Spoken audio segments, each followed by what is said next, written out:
Everything starts in a fancy hospital room, the kind with extra perks. A woman's there about to have a baby, but she's just chilling, flipping through a magazine like it's no big deal. She finally lost her cool. Still flipping through her magazine, she snapped at the nurses, demanding that they hurry up and get the baby out. Out of nowhere, the sound of a baby crying fills the room. One of the staff members hurries over, grinning, ready to give the new grandpa a pat on the back. Everyone turns to Miss, offering their congrats. She gives a small nod, looking grateful as she acknowledges everyone's support. He looked around and spotted a maid nearby. Curious, he wanted to know where it had gone.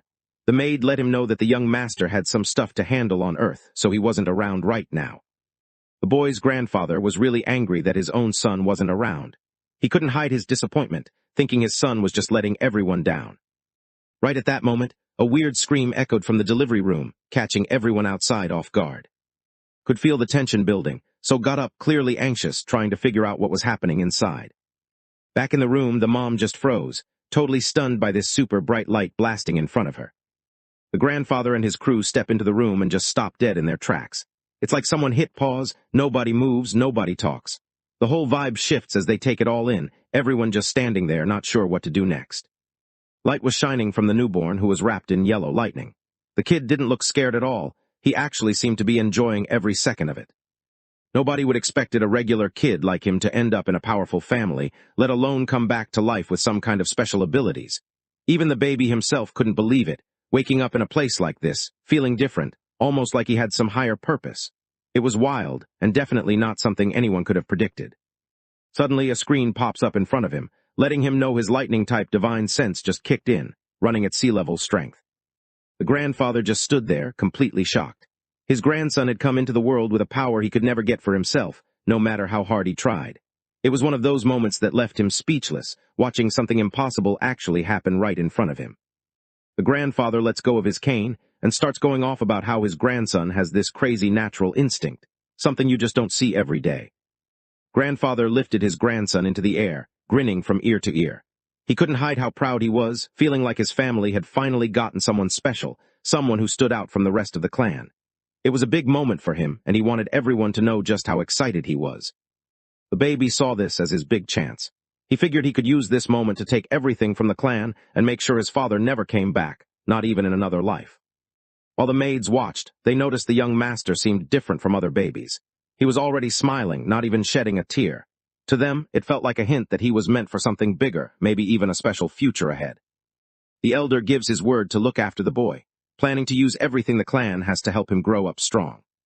The main character, just a baby, feels like the past 6 months since that jerk got rid of him have been unreal, almost like he's stuck in some weird dream. A month had passed since he was born again. Around this time, his mom started drinking some kind of special drink that one of the maids gave her. The moment she takes a sip of the tonic, a strong golden light starts shining all around her. Even before he was born, he started growing way faster than normal, leveling up to D rank while he was still just an embryo. He thinks about how regular people just can't compete with the big, powerful clans. He's already made it to a level that most people would do anything to reach, and it hits him how far ahead he really is. The main character can't help but feel confused, trying to figure out what this ability actually is. He looks for answers but can't find anything about growing faster than normal anywhere. 2 months later, he ran into a problem with the original embryo from his mom. It was rough, and things got shaky for a bit. But somehow, after getting through it, he ended up with a reward. Thanks to his fast growth, he ended up absorbing the original embryo. After that, he picked up a natural sense for lightning powers. He can't believe his luck. He's got a lightning-type divine sense, and that's not something you see every day. Most people don't even get close to having something this rare, so he's feeling pretty awesome about it. The main guy decides he's going to use all the good stuff his family has to get stronger. He's got access to the best food, gear, and training, and he's not wasting any of it. He figures if he really puts in the work and takes advantage of what's around him, he'll level up faster than anyone else. 3 months went by, and his lightning powers had gotten even stronger. Now he was at the next level. High heels and women's underwear were lying all over the floor in his mom's room. 2 pairs of feet were mixed together on the bed, looking relaxed and close, like they were just enjoying each other's company. The woman hung out with a guy, even though her son hadn't been born yet. He was still growing inside her. The guy wonders if the girl's nervous, but she's pretty cool about it. To her, getting married is just business. It's all about politics, nothing more. The baby, not even born yet, catches bits of the man's doubt, wondering if he's really the dad. Meanwhile, his mom just seems to want more from the man, not even noticing what's going on inside her. The whole moment feels heavy, even though nobody says much out loud. All the noise and chaos around him was starting to throw him off. He could feel his energy slipping away, like he just couldn't focus right with everything going on. It was annoying, and honestly, he wished things would just chill for a bit so he could get back to normal. He couldn't hold back and ended up letting out a ton of energy all at once. She wasn't too happy about it and started to complain, saying it felt like it burned from the inside. By the time he's 6 months old, his power reaches what most people call peak D level. Around then, he also figures out what's different about his mom's health. A good-looking guy sits quietly, just watching everything around him. He looks calm, almost like nothing could bother him. He glances at the woman's belly, trying to guess when the baby will finally show up. The whole waiting game is starting to wear on him. Inside the womb, the main character wakes up and stares at his dad, his eyes filled with pure dislike. He looks at the guy in front of him, sizing him up. In his head, he can't help but think the guy's nothing but a dirty mutt. Back in his old life, the guy remembers being told about some seriously dangerous monsters. Brother's friend, hurt and struggling, signaled for him to leave right away.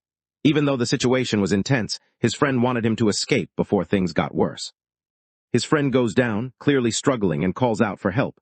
But the young guy just stands there, watching, not stepping in. His friend got caught by a creepy monster right in front of him. He just stood there, frozen, watching everything go down. There was nothing he could do to stop it. The traitor grinned, looking totally pleased with himself, and told his guys to feed the beast. He wanted to use it to create the spirit core. The guy stands there with a sly grin, clearly enjoying himself as he watches the other person on the verge of losing. Right then, the guy spots a huge spike heading straight for him, looking like it's about to take him out. His old friend doesn't hold back at all and shoves a thick branch straight through him, hoisting him up off the ground.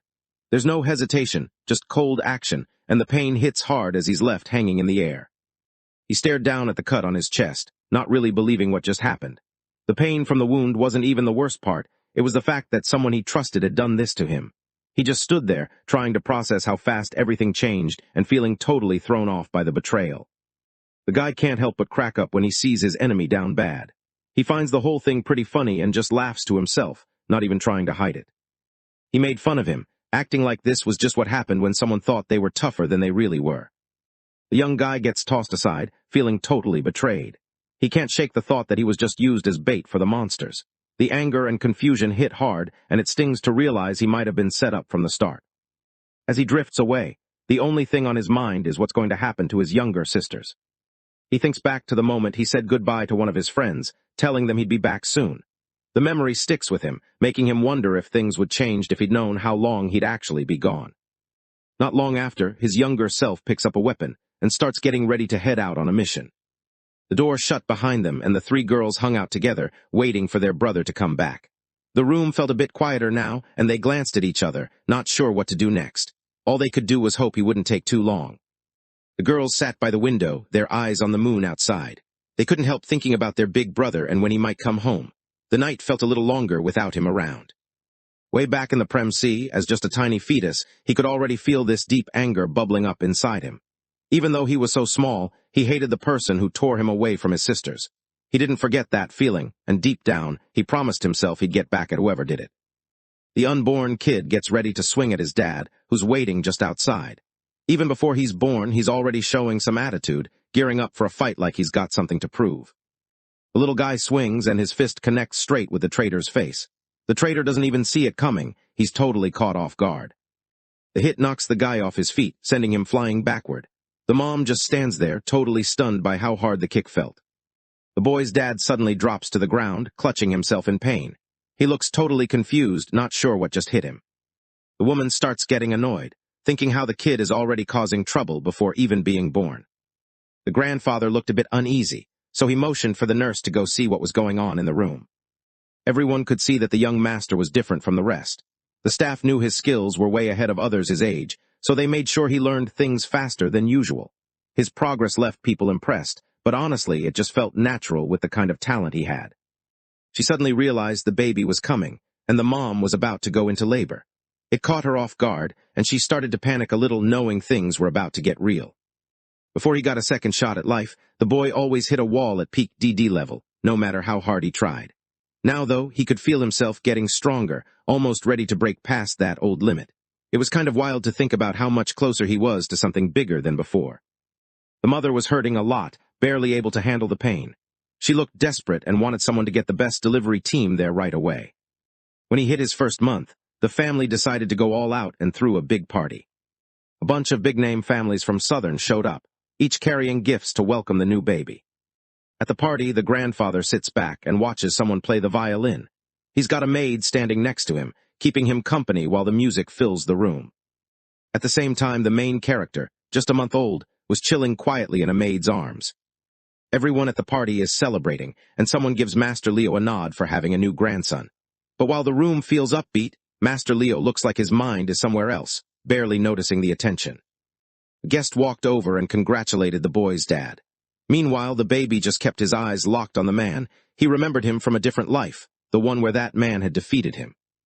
He spots the enemy who tore him away from his sisters, and anger just hits him hard. In that moment, all he can think about is getting payback, and he knows he's not going to let this go. He thinks back to when his little sisters got super hyped over a huge birthday cake. Back in his previous life, he remembered being on the phone with brother. Was always giving him a hard time, especially when he ran late for missions. The young guy felt a bit awkward and said sorry, hoping he hadn't messed up. The trader watched him for a moment, thinking the only reason he brought this kid was because people were saying he needed the cash. The older guy tells him to think things through, and the younger guy feels grateful for getting the chance to work. His sisters sat around the table, eyes fixed on the tiny slice of cake in front of them.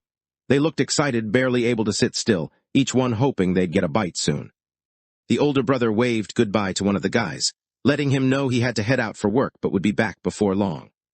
He picks up his weapon from the bag where he left it and gets ready to head out. The door shut behind him, leaving the three girls by themselves. They sat there a bit nervous, waiting for him to come back. The girls sat by the window, their eyes on the moon. They waited quietly, hoping their brother would come home soon. Somewhere deep in the woods, a guy walks up to this weird, glowing portal standing alone in the darkness. The guy with the cigarette is the same person who was giving young Master G props at the party earlier. Looked like he was in charge of this risky mission. Young Master G stood with his crew right behind him. Curious about how things were going, he checked in on the mission, wanting to make sure everything was on track. The man lets him know they've been stuck inside for quite a bit, so by now, the beast probably isn't hungry anymore. Young Master G looked at Old and felt pretty impressed. He thought about how reliable and quick Always was and figured he must have been brought up right. He glanced over at the girl next to him, letting her know they showed up just for her. After that, he headed out. The woman just rolls her eyes, clearly not impressed. In her mind, he's just another guy from the G family, trying to work his way up and hoping someone will notice. The group of traders heads over to the portal, ready to get out of that empty, lonely place. At the same time, one of the guy's friends lets him know there's a really strong monster close by. The young master didn't expect to find anyone alive. He was actually kind of relieved, though, since he needed more food to make his medicine. Old feels confused, trying to figure out how any of this could happen. In his mind, everyone there was just a regular D-level soldier, nothing special. It honestly doesn't make sense to him at all. Out of nowhere, a loud noise breaks through the usual chatter.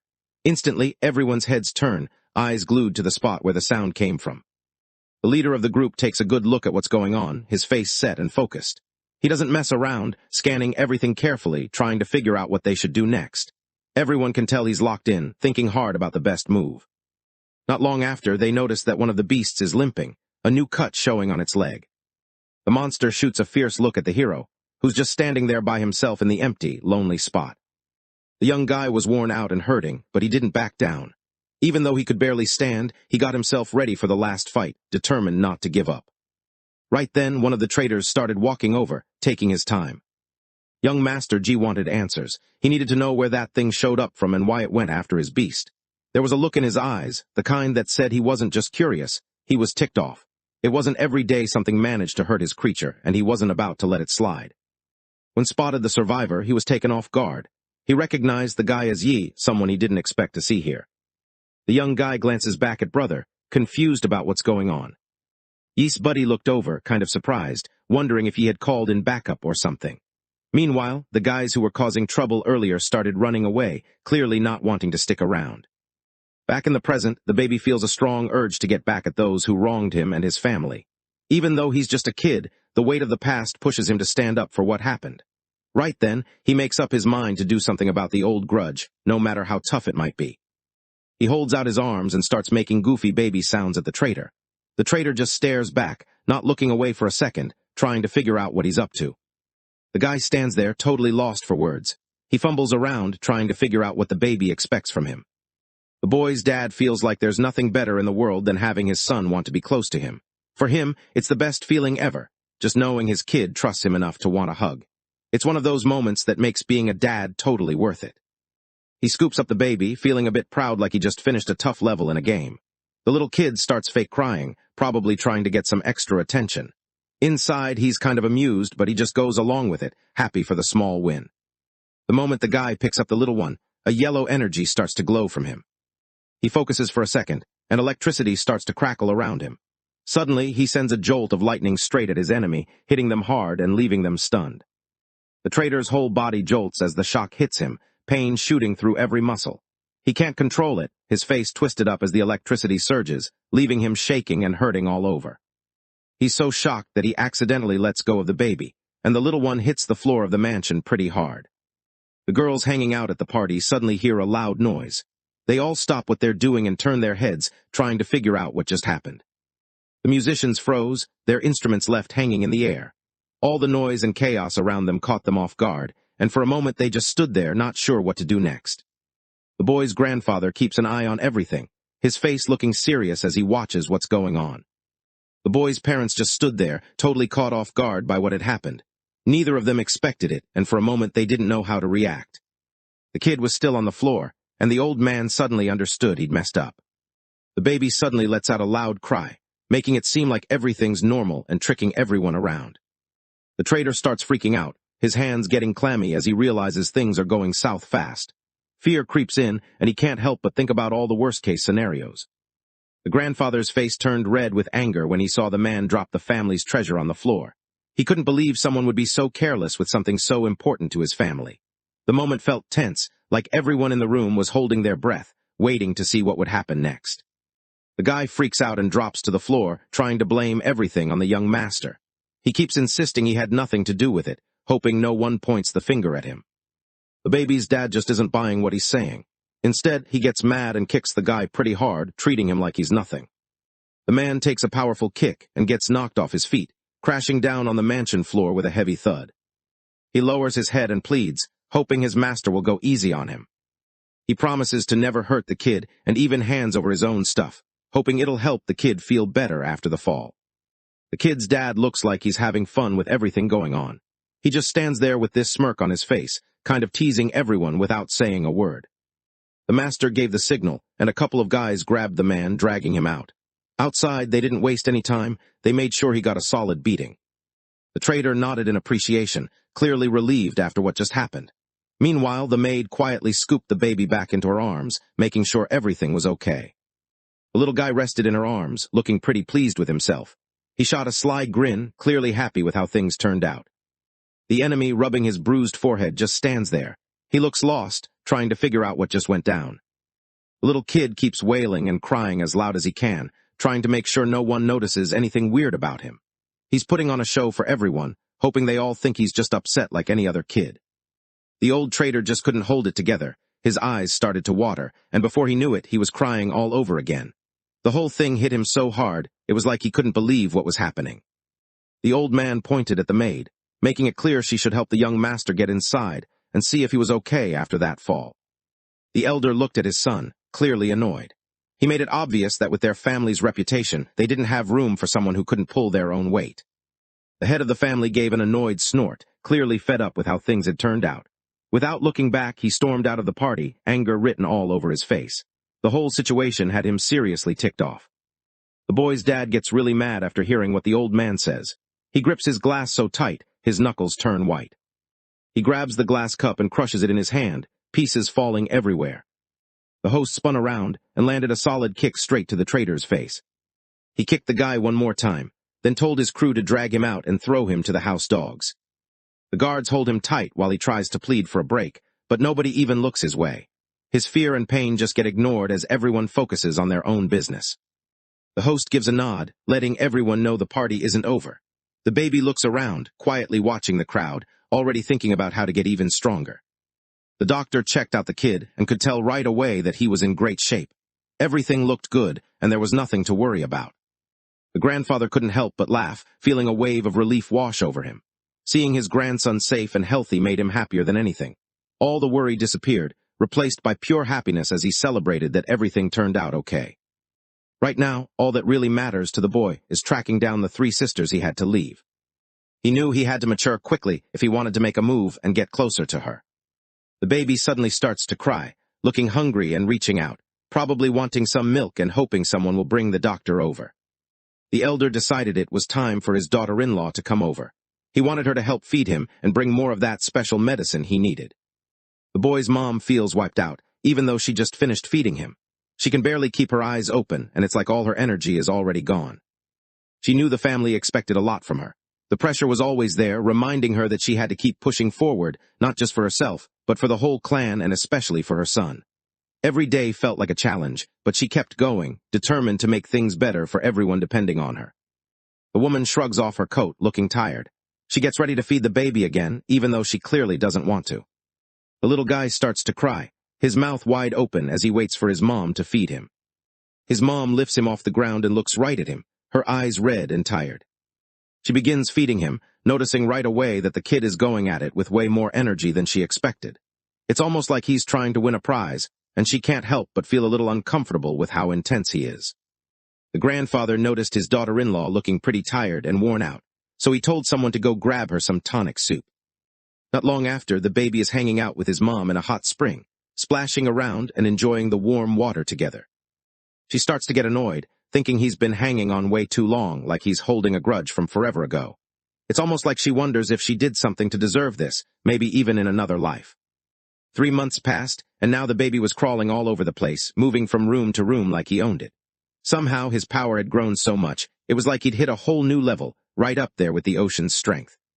Back in his previous life, moving up from elementary D level to intermediate actually took him a whole year. Back in the day, he went on a bunch of risky missions inside portals. He got hurt a lot, taking hit after hit, but he always kept going. In just 3 months, he went from basic level C to intermediate, all because he started drinking milk regularly.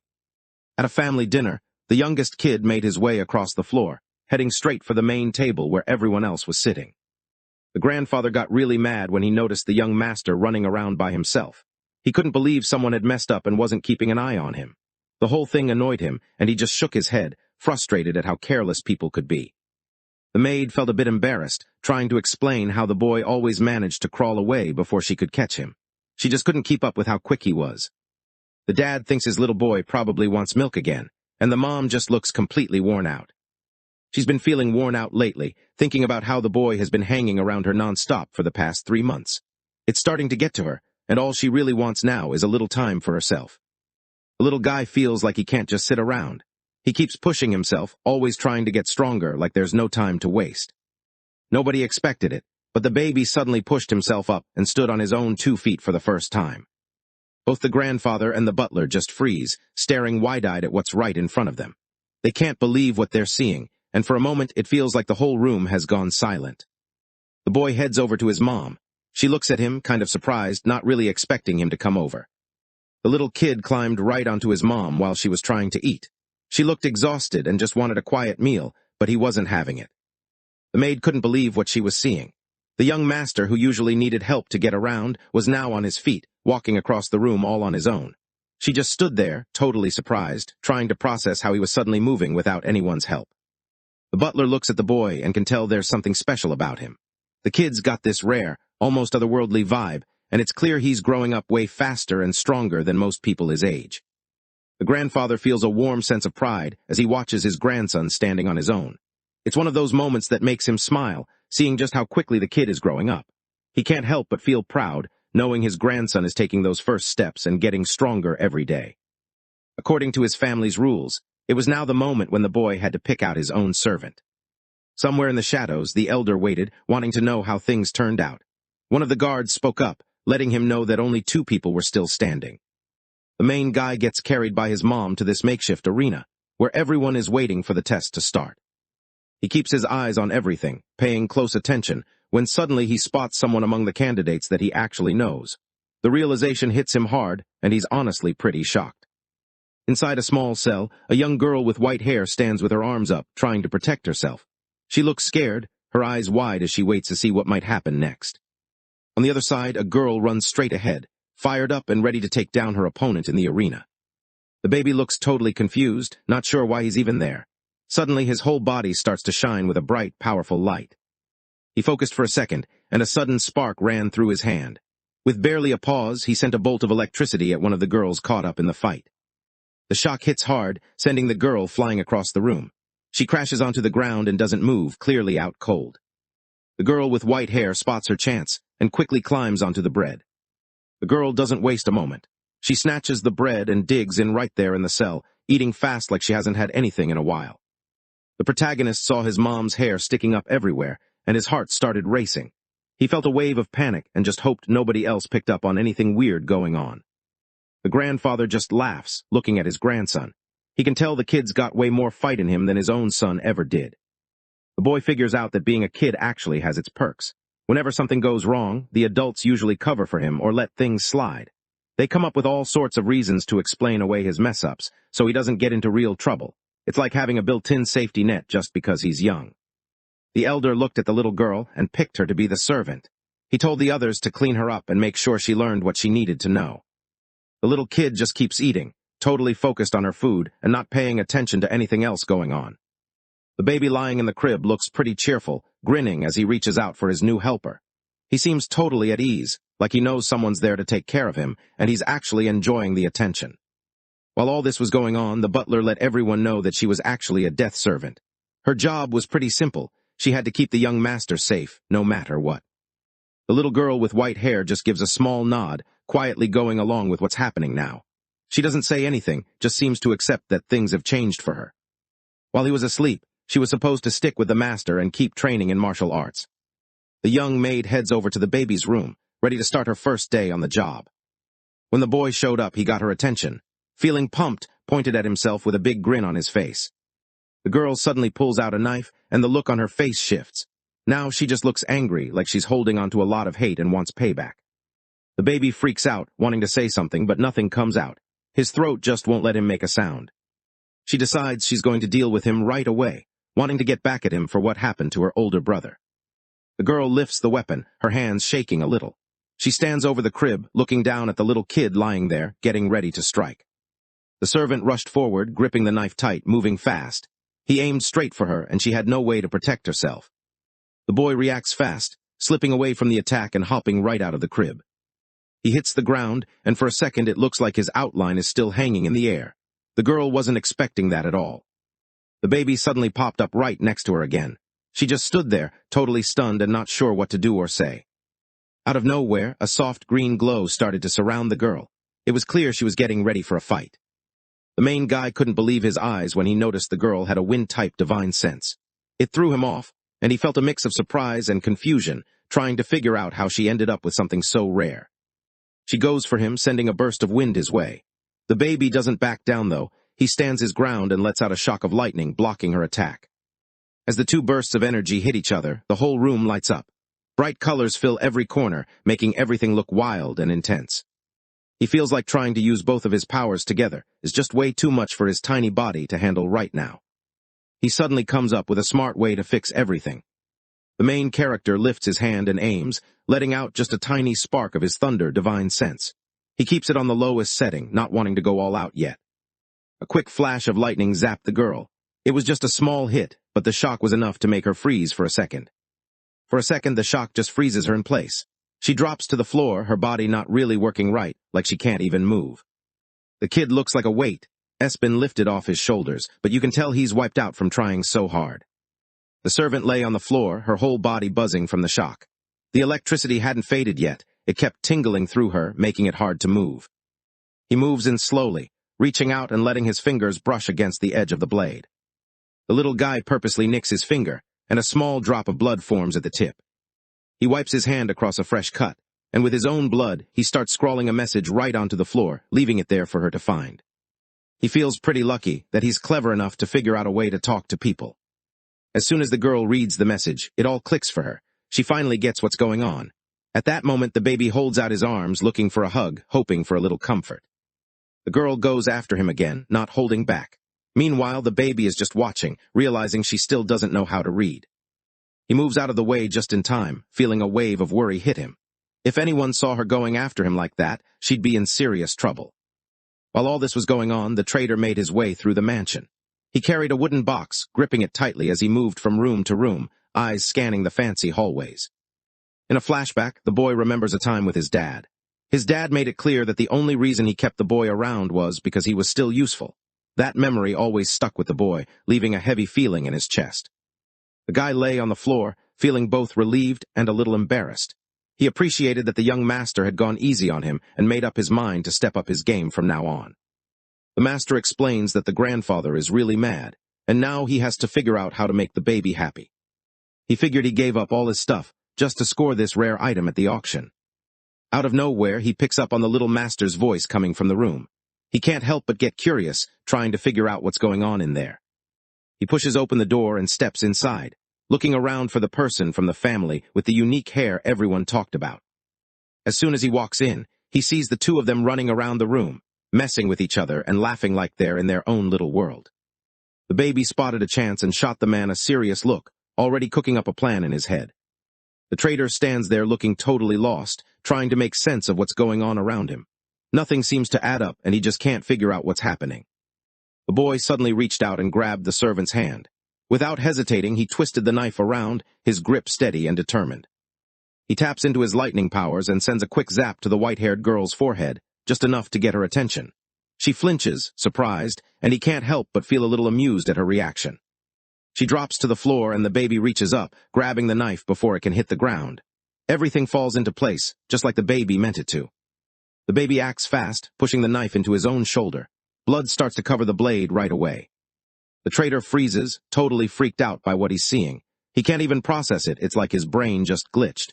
Fear takes over and he lets out a panic scream, not ready to handle what's right in front of him.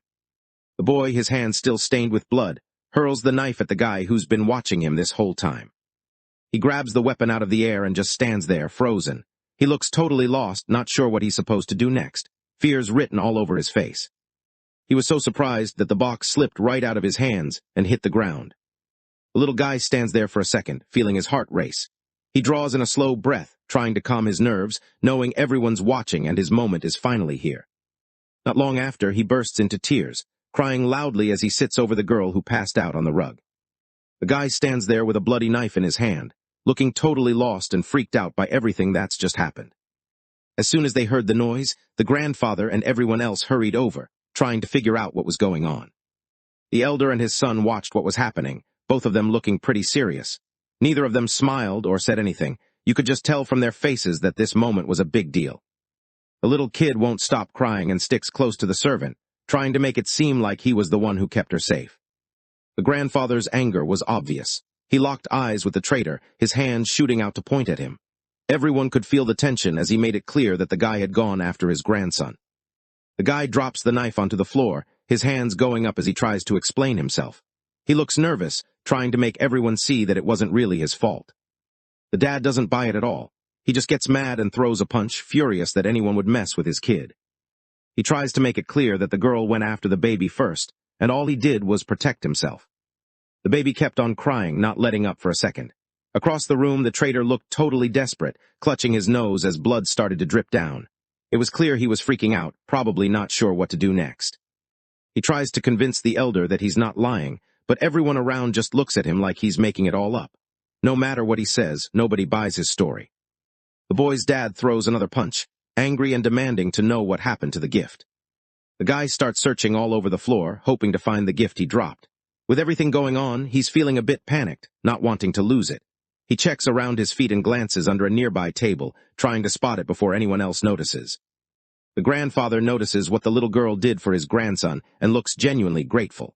He's impressed by her courage and wants to make sure she's okay, so he tells someone to help her get some rest. The elder rests his hand on the young master's shoulder. The young master stiffens a little, not really sure what to expect. The elder shoots him a hard look, eyes burning with a deep, angry red. He always claimed he taught his son everything about raising dogs, but deep down, he knew he almost messed up the one thing the family was counting on. The group heads out, not even looking back. Behind them, the traitor stays on his knees, shaking with fear. The guy suddenly feels sweat forming on his forehead, and his hands start shaking. He can't help but worry about what's coming next, and his nerves are getting the best of him. Out of nowhere, the baby's dad spins around and shoots him a nasty look, all cold and angry like he can't stand the sight of him. He kicked the guy hard, feeling annoyed that he'd given him a chance, but the dude still tried to mess with him. The guy tries to say something, hoping to clear things up, but the master doesn't give him a chance. Instead, the master just signals for his guards, and they grab the man, dragging him outside. Everyone knows what's coming next. The dogs are waiting, and it's not going to end well for him. The little guy watches as everything falls into place just like he hoped. Once he realizes his plan actually worked, he lets out a deep breath he didn't even know he was holding. Finally, he can relax, feeling a bit lighter now that it's all over. The kid clutched his shoulder, wincing at the pain, but his eyes stayed on the girl lying motionless on the ground. He couldn't help but worry, hoping she'd wake up soon. Right at that moment, the butler walked over, looking serious. He let everyone know that the servant was in bad shape and needed help fast. Without wasting any time, he got ready to take the servant away for treatment. He suddenly freaks out, realizing he left a message written on the floor right below where she's standing. The boy stretched out, covering the girl with his own body. He shook his head, trying to make it clear to the man that he wasn't about to let her get taken away. The staff member steps in and gently lifts the little master away from the girl, who's still knocked out on the ground. The butler gently set the boy back in his crib. The kid looked really upset, his face all scrunched up and worried. The guy sees the man reaching for the servant and starts thinking if he should just zap him to stop whatever's about to happen. Out of nowhere, he gets an idea and glances over at the maid, his mind already working on what to do next. The staff member carefully lifts the little girl off the floor. As he moves her, a dark, spreading stain of blood stays behind on the bedroom floor. The main guy can't believe it when he realizes the servant is actually hurt for real. The butler spots a bloodstain on the girl's clothes, and it really catches him off guard. He didn't expect to see something like that, and for a second he just stands there, stunned and unsure of what's going on. The little girl looks around, totally lost, trying to figure out what just happened. She can't wrap her head around how she ended up getting hurt, and nothing about the situation makes sense to her. He leads her outside and tells someone to get the young master's room cleaned up. The boy sits by himself in his room, finally able to breathe easy. Still, he can't help but feel a little confused, trying to figure out what's actually happening. He pushes it out of his mind, knowing he's got bigger things to deal with right now. He climbs out of the crib, already thinking about what he wants to do next. Inside the massage room, someone gets a bottle ready with a special oil just for his mom. The woman sits quietly while one of the housemaids gives her a gentle back massage. She looks more at ease as the tension in her shoulders starts to fade. The boy's mom looks pretty chill, just soaking in a quiet moment she doesn't get very often. The calm vibe doesn't last long. Out of nowhere, the kid starts fussing for milk, catching her off guard. He moves closer to her, and she seems annoyed, probably because he always shows up hungry. The boy starts eating, and his mom looks a bit annoyed, wondering how much longer he's going to keep it up. He really wants to grow up faster, just so he can finally talk and let his servant know what's going on. About a week later, days seem to blur together in the huge, stylish family mansion. Just like that, the main guy suddenly looks like a 3-year-old. He's finally figured out how to talk, too, so things are about to get interesting. The little servant girl with white hair was still shooting him a sharp look. She still thinks it's all his fault for what happened with her older brother. The kid looked over at Yi and suddenly revealed that he was actually her brother. Yi was stunned. She definitely hadn't seen that coming. She suddenly stops moving, and her eyes go bright red. He wanted to know if the cake her brother got was actually good, hoping it wasn't just for show. Hearing that question makes her think back to old times, and she starts to feel a wave of emotions coming over her. She remembers back when her brother used to call her and her sisters over whenever there was cake. The 3 girls light up as soon as they spot the birthday cake sitting in front of them. You can see the excitement on their faces. They're practically bouncing, barely able to sit still. It's like all their attention is locked on the cake, and for a moment nothing else matters. She thinks back to when her older brother used to grab the knife and hand out pieces of cake to her and her sisters. The girl remembers seeing him on his phone, looking serious as he got called up to join the team for a new mission. One of the sisters reached out, eyeing a piece and about to grab it, but her other sister caught her just in time. She shook her head, reminding her that they should wait for their brother before digging in. The 3 kids stood by the window looking up at the moon. They waited quietly, hoping he'd come back soon. As he looked up at the full moon, he could almost see his old self staring back at him, like a memory he couldn't shake.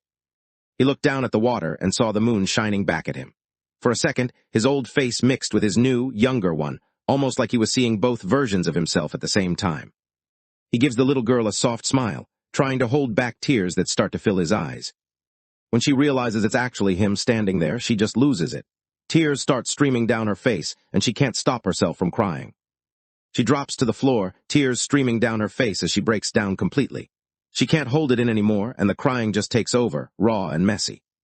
He quickly puts his hand over her mouth, making sure she stays quiet. He really doesn't want anyone to overhear what's going on between them.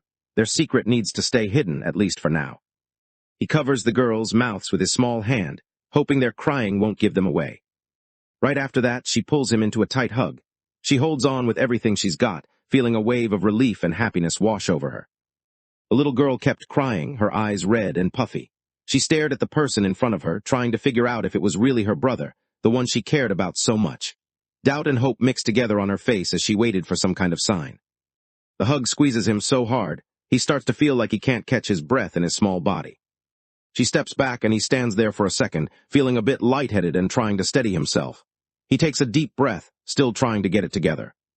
After he starts feeling better, he gets quiet and focuses on his sister, wanting to know what's really going on. She keeps her eyes locked on him, tears rolling down her cheeks.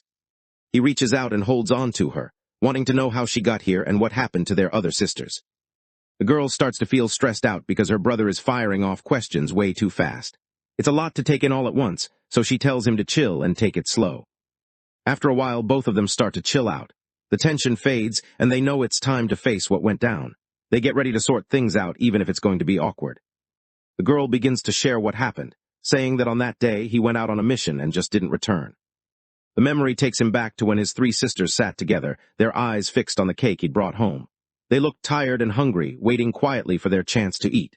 The room felt tense, like everyone was hoping he'd hurry up so they could finally have a slice. One of the girls started to get a bit impatient, thinking about why their brother was still not back yet. The youngest kid starts to wonder if he's been left behind, since it's never taken this long for him to come back. He figured he should try to find him, so he headed over to the mission headquarters. That's where he learned the guy had gone missing.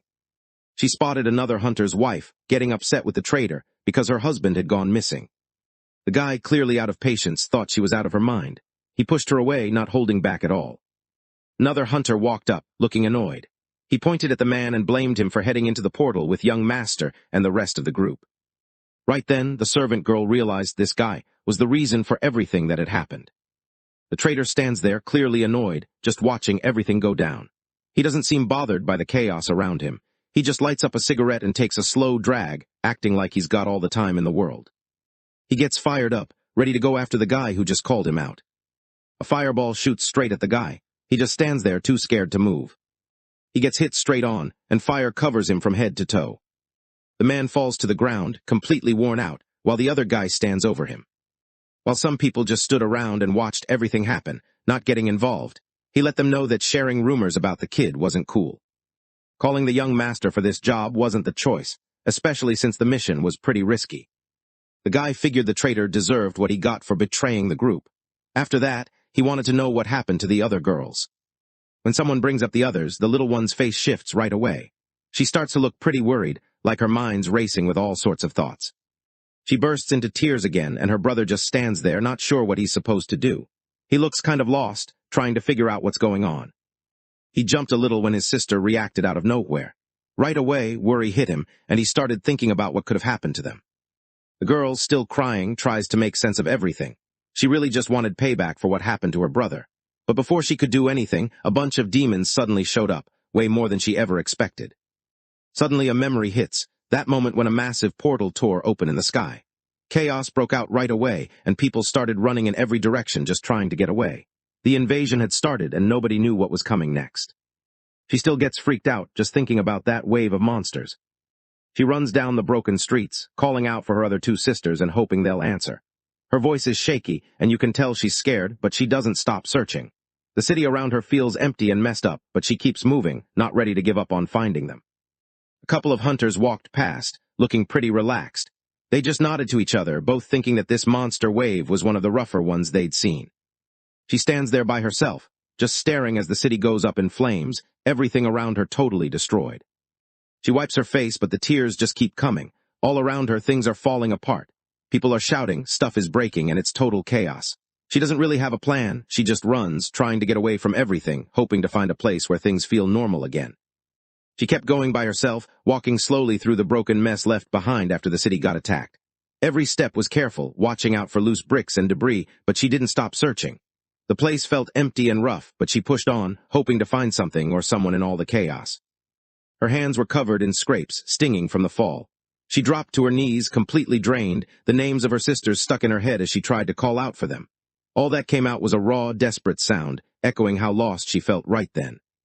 She suddenly thinks about her brother and just loses it. Tears start streaming down her face as she sits there, trying to figure out where he might be. Everything hits her at once, and she can't help but cry, worried and missing him more than ever. Back in the present, the main character sat beside his sister. She was upset, but he tried to help her calm down, reminding her that things were different now. They'd been through a lot, but this time, it felt like they actually had another shot to make things right. He wanted her to feel better, so he did his best to reassure her, hoping she wouldn't cry anymore. His eyes suddenly glow red, and he makes up his mind right then that he's going to be the first one to pay for what just happened. Somewhere deep inside a rough, dirty prison, there's this hallway that looks like it's seen way too much. The walls and floor are all marked up with stains, making the place feel even more depressing. The traitor sat behind bars, yelling and making a scene. He kept insisting he hadn't done anything wrong, saying he'd only shown up to drop off a present. But nobody seemed interested in listening to his excuses. Suddenly he crashed right into the cell bars. His face went pale, and you could see he was freaked out, totally scared. Out of nowhere, a demon appears right behind the scared prisoner, making the whole situation even worse. The traitor falls to his knees, desperate and scared as the creature gets closer. Its tongue hangs out, making the whole thing even creepier. A scream echoes down the hallway, sharp and scared. In the next moment, the prison floor is marked with fresh red stains, leaving everyone tense and on edge. With the traitor gone, the main guy felt ready to shake things up. He knew it was finally his chance to mess with the whole family and set things right. His sister still had tears in her eyes, but she nodded, letting him know she was on board with whatever he needed. Right then, she suddenly remembers there's something important she needs to do with the main guy. She picks him up like it's nothing, making it clear that it's time for a bath. He's not having it, trying to wriggle out of her grip and reminding her that he's her brother, not some little kid. The girl let him know that from now on, she's basically his personal helper. Taking care of him every day is her main job now. She scoops him up and heads straight for the bathroom. He's freaking out the whole way, making it super clear he wants nothing to do with bath time. The scene shifts to the bathroom. The main character sits in a wash basin, looking a bit awkward but ready for what's next. She moves around, making sure everything is set up for his bath.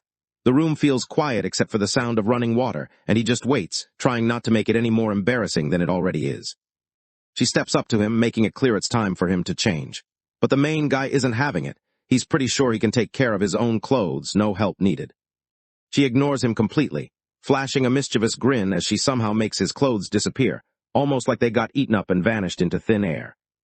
She glances down and can't help but smile, totally amused by how small and adorable his little buddy is. RMC feels like he just wants to disappear. The whole situation is so awkward that it's eating him up inside, and he's stuck trying to play it cool even though he's totally embarrassed. He felt his face heat up with embarrassment and quickly turned away, trying to hide. He wanted her to stop looking at him, feeling more awkward than ever. Deep down, he just wished she'd realize how uncomfortable this whole situation was for him. Now that she's bigger, she figured it was finally her turn to help out. So she decided she'd be the one to give a bath this time. The main guy just stands there, completely thrown off, as he watches her start to pull off her own clothes. He can't believe what's happening and is left wondering what on earth she's up to. The boy puts his hands over his face, feeling super awkward and wishing he could disappear after what she just did. She steps into the bathroom and climbs into the tub, still wrapped up in her towel. The boy just stands there, completely caught off guard, not really sure where to look or what to do next. As she scrubbed his back, she couldn't help but think about how rough things were for most people. It bothered her, seeing so many struggling while the rich seemed to throw money away without a second thought. The unfairness of it all just weighed on her, even in that quiet moment. The main character's anger was obvious. He felt like if you wanted justice, you couldn't just wait around for someone else to handle it. In his mind, you had to step up and deal with things yourself. His face hardens, and you can tell he's made up his mind. He's ready to do whatever it takes to turn things around. Just a second later, the girl suddenly offers to help him wash up, which completely catches him off guard. He starts to freak out inside, his mind racing as he tries to figure out what to do next. The panic hits him hard, and he can feel his heart pounding. He turns her down, but she won't let it go. She keeps pushing, saying someone told her she had to. The two of them start arguing, neither really backing down. It's obvious neither wants to give in first. After his bath, the boy just sprawled out on the floor, still feeling warm and a bit lazy. His sister was nearby, tidying up and putting away his clothes, while he just lay there taking a break. Being the older brother usually means you're supposed to be in charge, but right now, he just feels embarrassed. It's like he's the little kid in the family instead, and that really gets to him. The girl could tell something was up with him. She tried to check in, but he just looked away, his cheeks puffed out like he was sulking. He didn't say a word, just kept quiet, making it obvious he wasn't in the mood to talk. She feels down because of the way he's acting toward her. It's not what she's used to. He's never treated her this harshly before, and it really bothers her. He just lets out a sigh, hoping it'll keep things from getting more awkward. He stands up, brushes himself off, and the anger on his face fades away. Something shifted. Now he looks serious, almost nervous, like he's about to bring up something that really matters to him. The girl flashes a warm smile, giving him the green light to ask whatever's on his mind.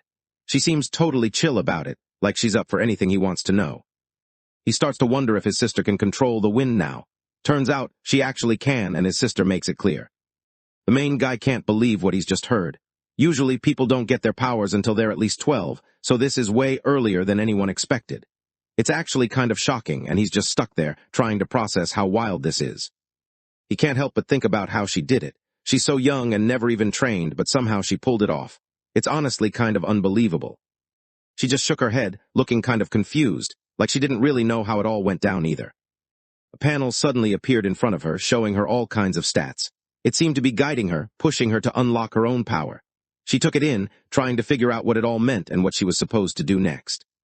The main guy couldn't believe it when he heard her actually say panel. It totally caught him off guard, like he never expected her to know about that stuff. For a second, he just stood there, surprised and a little bit impressed. Right then, he thinks about his own system, the one that shows him all his thunder powers. He looks over at the screen, checking out the interface. He can't help but wonder if her chat box works the same way. He starts wondering how his little sister managed to get a panel and unlock her powers at such a young age. She sees that he's kind of spaced out, clearly not paying attention. She gets a little concerned and tries to check if he's okay, but he just shrugs it off, acting like nothing's up. Now that she had unlocked her power, he let her know it was time to get serious. If she wanted to get stronger, she'd have to start training, no more slacking off. The little girl's eyes narrowed with focus. She made up her mind to start training harder than ever, ready to give it her all from now on. He gives her a quick pat on the head, thinking about how she's always been the one who handled things best out of all the sisters. All of a sudden, someone knocks on their bedroom door. Both of them stop what they're doing and go completely still. A maid came in to let everyone know that dinner was ready. She also mentioned that the master had asked their mom to get some milk ready for him. She gives the baby bottle to the main character's sister. The sister just looks at it, kind of shocked, like she wasn't expecting it at all. She grabs the bottle while the main guy heads her way, already thinking up what he's going to do next. He thinks the family should throw everything they've got into getting stronger, and they need to do it quickly. The girl wonders how they're supposed to pull it off, since she's already giving it her all in training just to get stronger. He flashed a playful grin and motioned for her to open her mouth, acting like he was about to reveal some big secret about getting stronger. Even though she feels a bit unsure, the girl slowly opens her mouth, wanting to see what her brother is doing.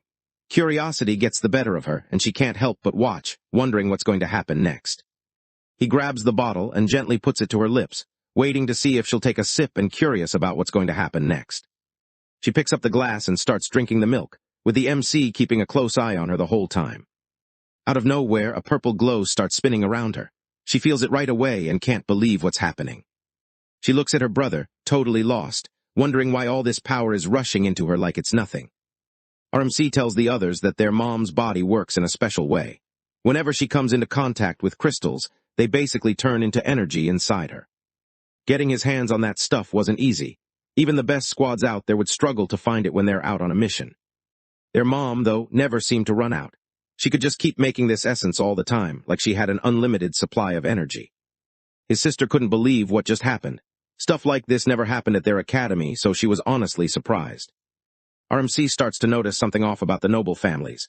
He thinks they're keeping secrets and using regular people as pawns, making them fight their battles while they stay safe behind the scenes. It bugs him, seeing how easily the crowd is influenced, and he can't help but wonder what the nobles are really up to. He stared ahead, not backing down, already set on finding out all the secrets that were still hidden. His sister handed him the bottle and nudged him to take a sip, hoping it would help him get stronger too.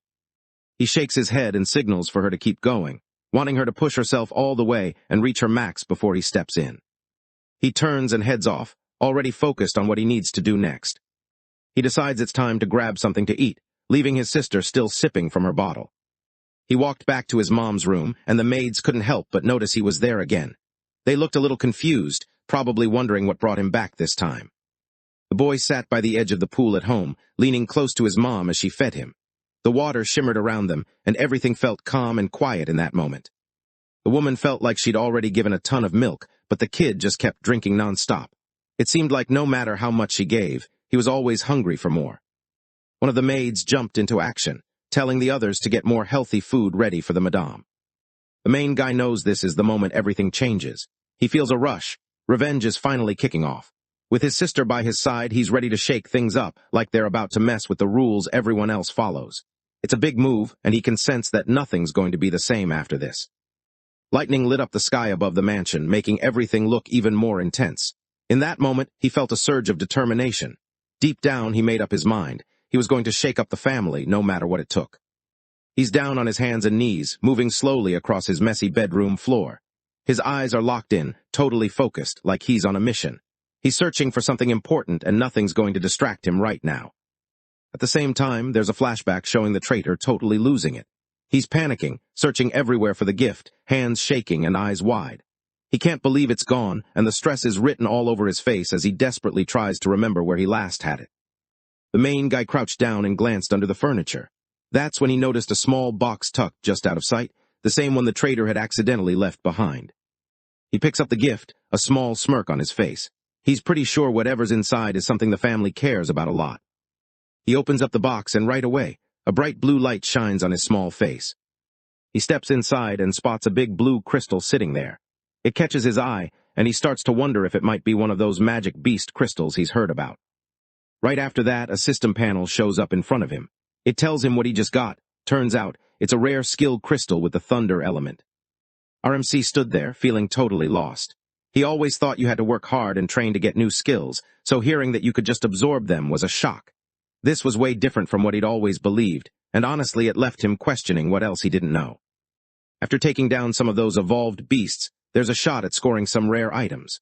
The system breaks it down, making it pretty clear that these drops don't happen every time, but if luck's on your side, you might just walk away with something cool. The kid couldn't believe something like this was real. It totally caught him off guard. But then, a weird feeling crept in. He started to wonder how the voice could possibly know what he was thinking. Suspicion flashed across his face as he tried to figure out what was really going on. Right then he freezes up, eyes wide and face pale. Panic hits him hard as it suddenly clicks what just went down. He hears a voice in his head claiming to be inside his mind. He rolls his eyes, not buying it for a second. He's read enough stories to recognize this kind of thing and isn't impressed. He thinks back to his old life, when he was just a regular student who couldn't get enough of video games and web novels with cool leveling up systems. In those stories, the main guys usually end up winning big. They get what they want and manage to pay back the people who messed with them. Everything kind of flips in their favor and they come out on top. He gets really mad and starts shouting about how useless the system is. But the voice isn't having it. It reminds him that if it wasn't for the system, he wouldn't even be here, living this new life. The main character stops for a second, running everything through his head. He can't ignore it. What that strange voice just said actually makes sense. He stood there with his arms crossed, thinking about how this might be linked to his little sister's setup.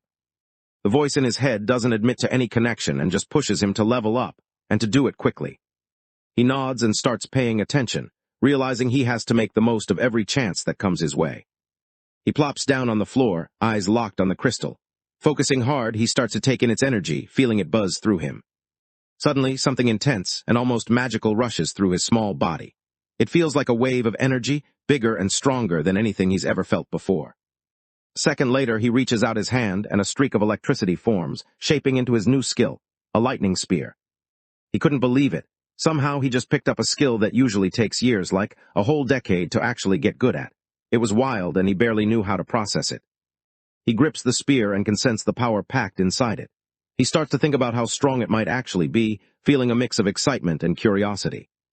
He grabs the weapon and throws it as hard as he can, wanting to see what his new power can really do. He stands back and watches his electric attack shoot across the air, crackling with energy. The explosion grabs the grandfather's attention right away. He hurries over with the butler, both of them trying to figure out what just went down. When they get there, they just see the boy's dad standing around in his boxers, looking kind of annoyed as he talks to the main character's mom about how loud everything is. The grandfather and the main character's little sister just stand there, totally stunned by what they're seeing. It's like their brains need a second to catch up, and for a moment they can't even react. The boy stared at the massive hole in the mansion wall, surprised by what he'd just done with his new power. The grandfather was really mad and wanted to find out who was responsible. The butler, looking a bit nervous, told him that he'd heard a loud crack of lightning coming from the room. When the old man spots his grandson, everything changes. He can't help but smile and picks the kid up, feeling proud of the new skill his grandson just showed off. He looks over at the boy's mom and gives her a nod, clearly grateful for everything she does for the family. He appreciates how she always finds a way to keep things running smoothly at home. The boy's dad wasn't having a great time. He looked annoyed, probably because of all the noise his son made. It was clear the whole thing was getting on his nerves. The grandfather wasn't having it. He got serious, telling him he ought to be proud of his son's amazing skills. The grandfather thinks it's time to bring his grandson along to the family's yearly hunting festival. The family head glanced over at the butler, wanting to make sure everything for the event was set. He didn't say much, just gave a look that said he trusted his staff to have it all under control. The butler nodded back, already on top of things, making sure nothing would go wrong. The old man let out a laugh, thinking to himself that his grandkids and their kids needed to understand what they were really worth, and it was best they started learning that early on. The main guy sits in his mom's arms, looking pretty annoyed. He has no clue what the adults are up to, and it's starting to get on his nerves. The group heads down a long hallway, making their way to where the hunting festival is happening. When they got there, the grandfather focused and used his strength to open a huge round gate right in front of them. The gate slowly swung open, and behind it was this huge, swirling vortex filled with bright purple energy. Everyone stared, caught off guard by the wild sight. The family head stood in front of the portal, getting ready to take everyone through. There was a bit of tension in the air, but he looked steady and sure, like he'd done this before. The group gathered behind him, waiting for his signal before stepping into whatever was waiting on the other side. The main guy just freezes for a second. It hits him that the family can actually open up portals to other worlds on their own. He didn't see that coming at all. Every time he thought about how the people in power kept so many secrets from everyone else, it made his blood boil. It just didn't seem fair, especially when most folks were just trying to get by. The whole thing felt messed up, like the game was rigged and only a few got to know the real rules. The group heads into the portal and ends up in a thick, silent forest. Trees crowd around them, and everything feels calm but a little tense, like the world is holding its breath. While his grandpa seemed pretty impressed with him, his mom just shook her head and pointed out how he was always eating, barely taking a break the whole day. Out of nowhere, the main character's dad noticed something in the sky. He quickly got everyone's attention, trying to warn them that something was coming their way. All eyes turn upward as a trail of smoke rushes toward them, moving in fast. Something weird darts between the trees, moving way faster than anyone could run. Out of nowhere, this huge serpent with several heads showed up and went straight for a bunch of hunters. It didn't hold back, lashing out at them with wild force.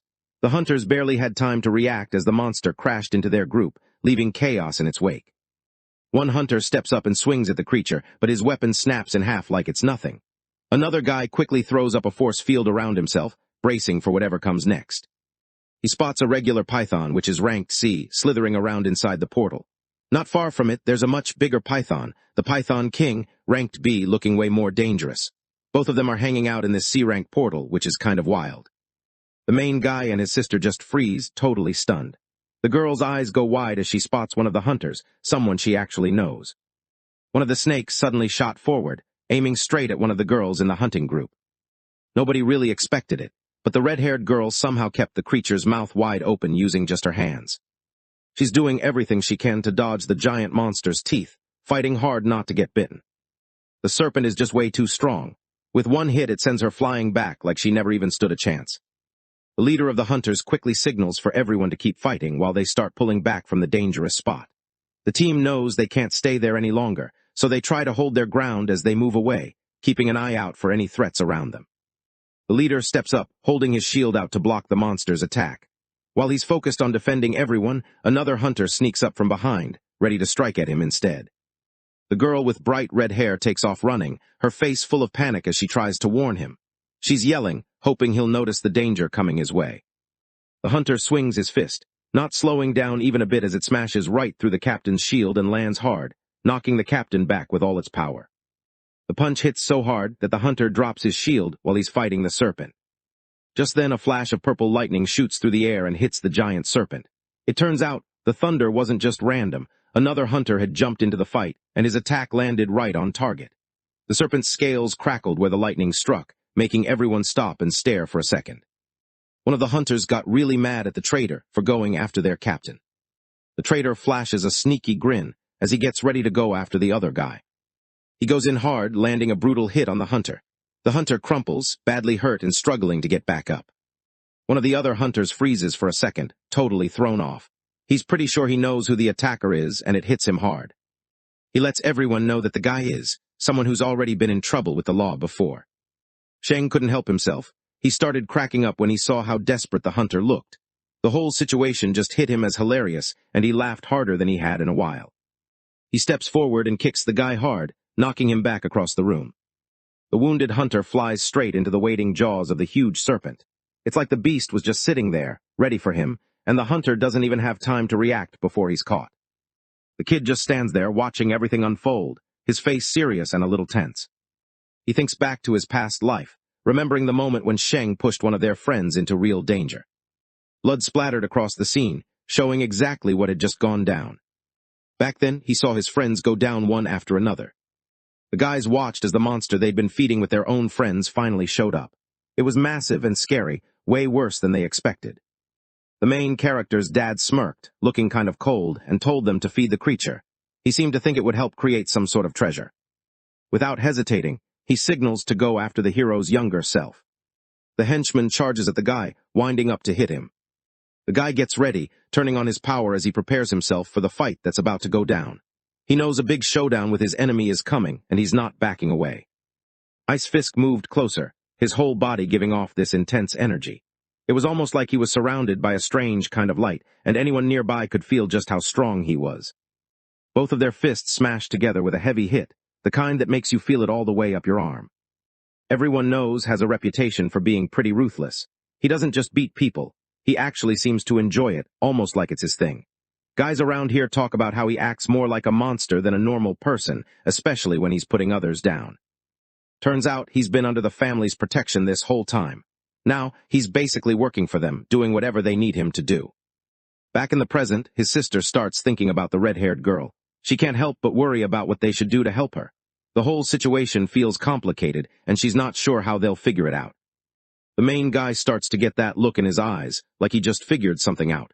You can tell he's already working out a plan in his head, and he's got this quiet confidence about him. He just shrugs and goes back to eating, which really annoys his mom. The MC grabbed his milk and started chugging, puffing out his cheeks until he looked pretty ridiculous. She looked over, totally confused, trying to figure out what he was even doing. He blurts out everything he's been holding in, and she just stands there, totally stunned. She gets totally grossed out and starts yelling at the guy for making a mess.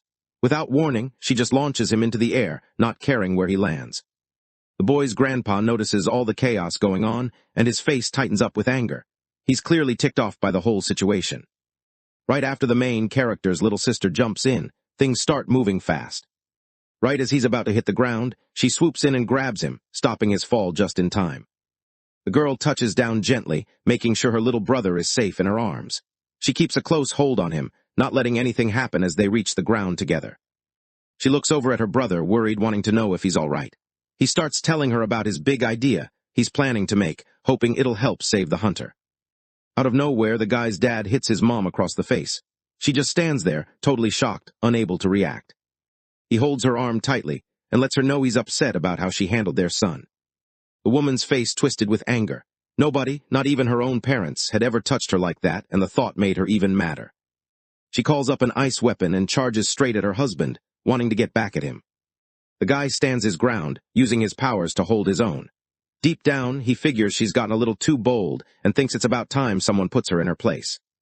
The guys stand there, eyes glued to the action happening just a few steps away.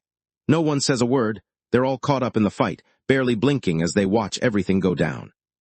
The mom and dad go head-to-head, both showing what they can do.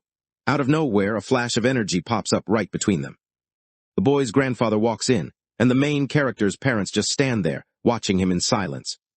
The grandfather thinks a mom should always put her kid first, not just do things without thinking. He believes she needs to take care of her son before anything else. He shoots them an angry look, making it clear that both of them have to step up and take care of their families. The couple takes a deep breath and puts away their weapons, finally starting to relax. Off to the side, the kids watch everything from a safe distance, still a bit unsure about what just happened.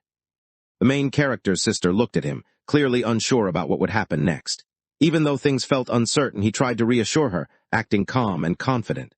Deep down, he believed that help was already on the way, so he didn't seem too stressed about the situation.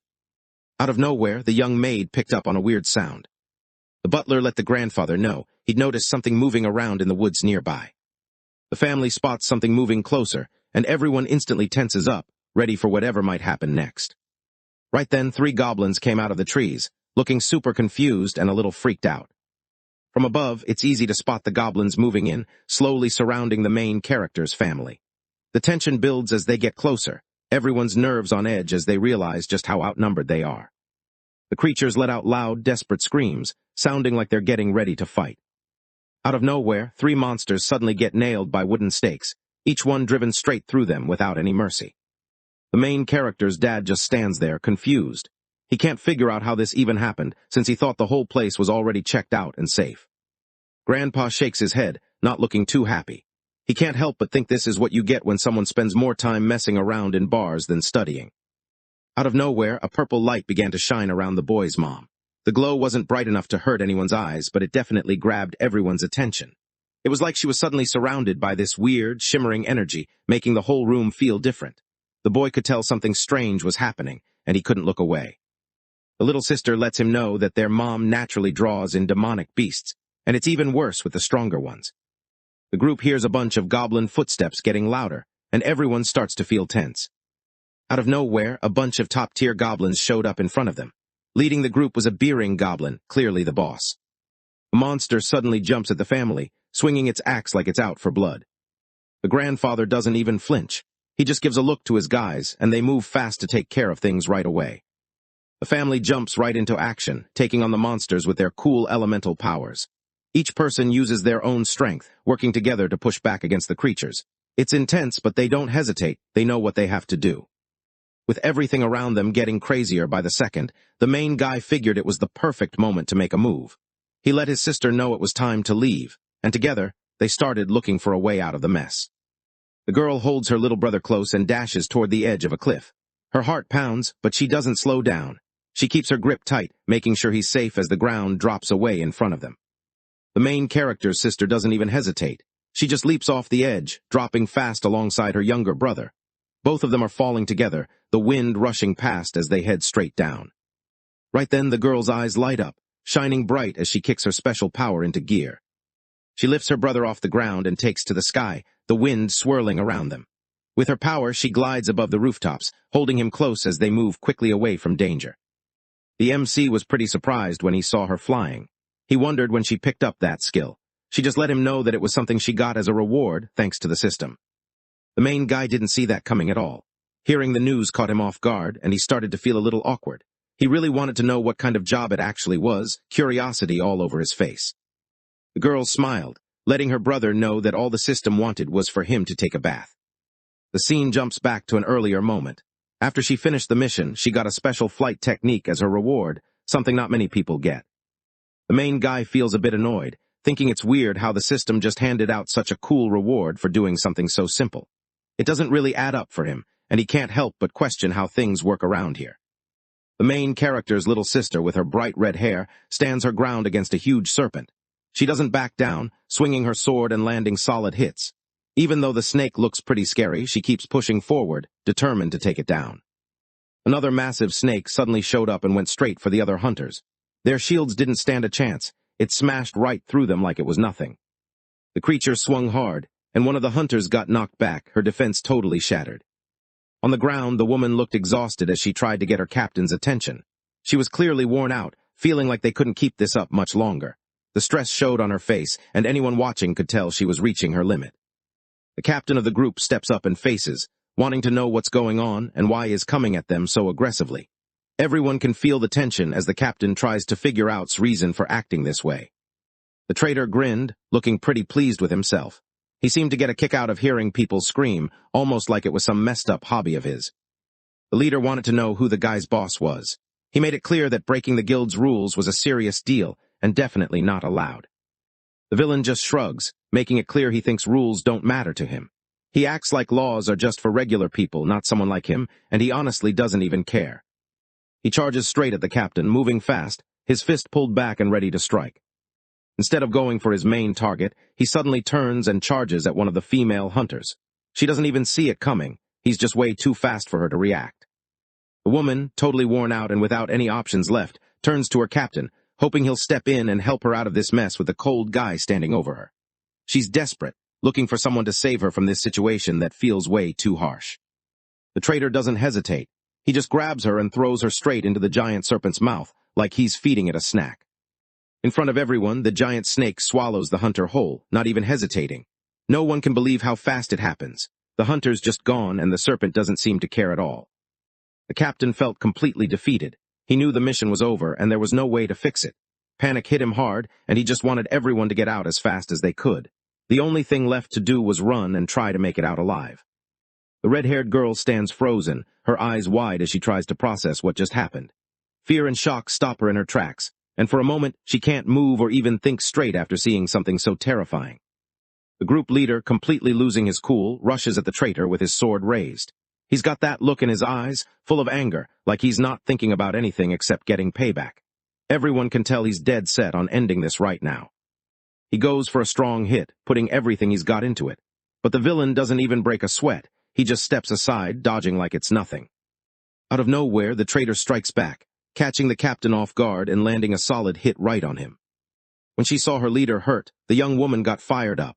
She glared at the guy who did it, thinking he was some kind of monster, and started getting ready to take him on herself. She grabs whatever's close and hurls it at the enemy, hoping to slow them down just for a moment. The traitor barely reacts when the rock hits him. The girl's throw just bounces off like it's nothing. He stands there unfazed, not even bothering to look her way. The punch lands hard, tearing a chunk out of the traitor's shirt. The villain steps forward, looking at the group with a cold stare. He acts like he's almost disappointed to see them here, but there's no doubt he's dangerous. The way he sizes them up, it's obvious he doesn't think they stand a chance.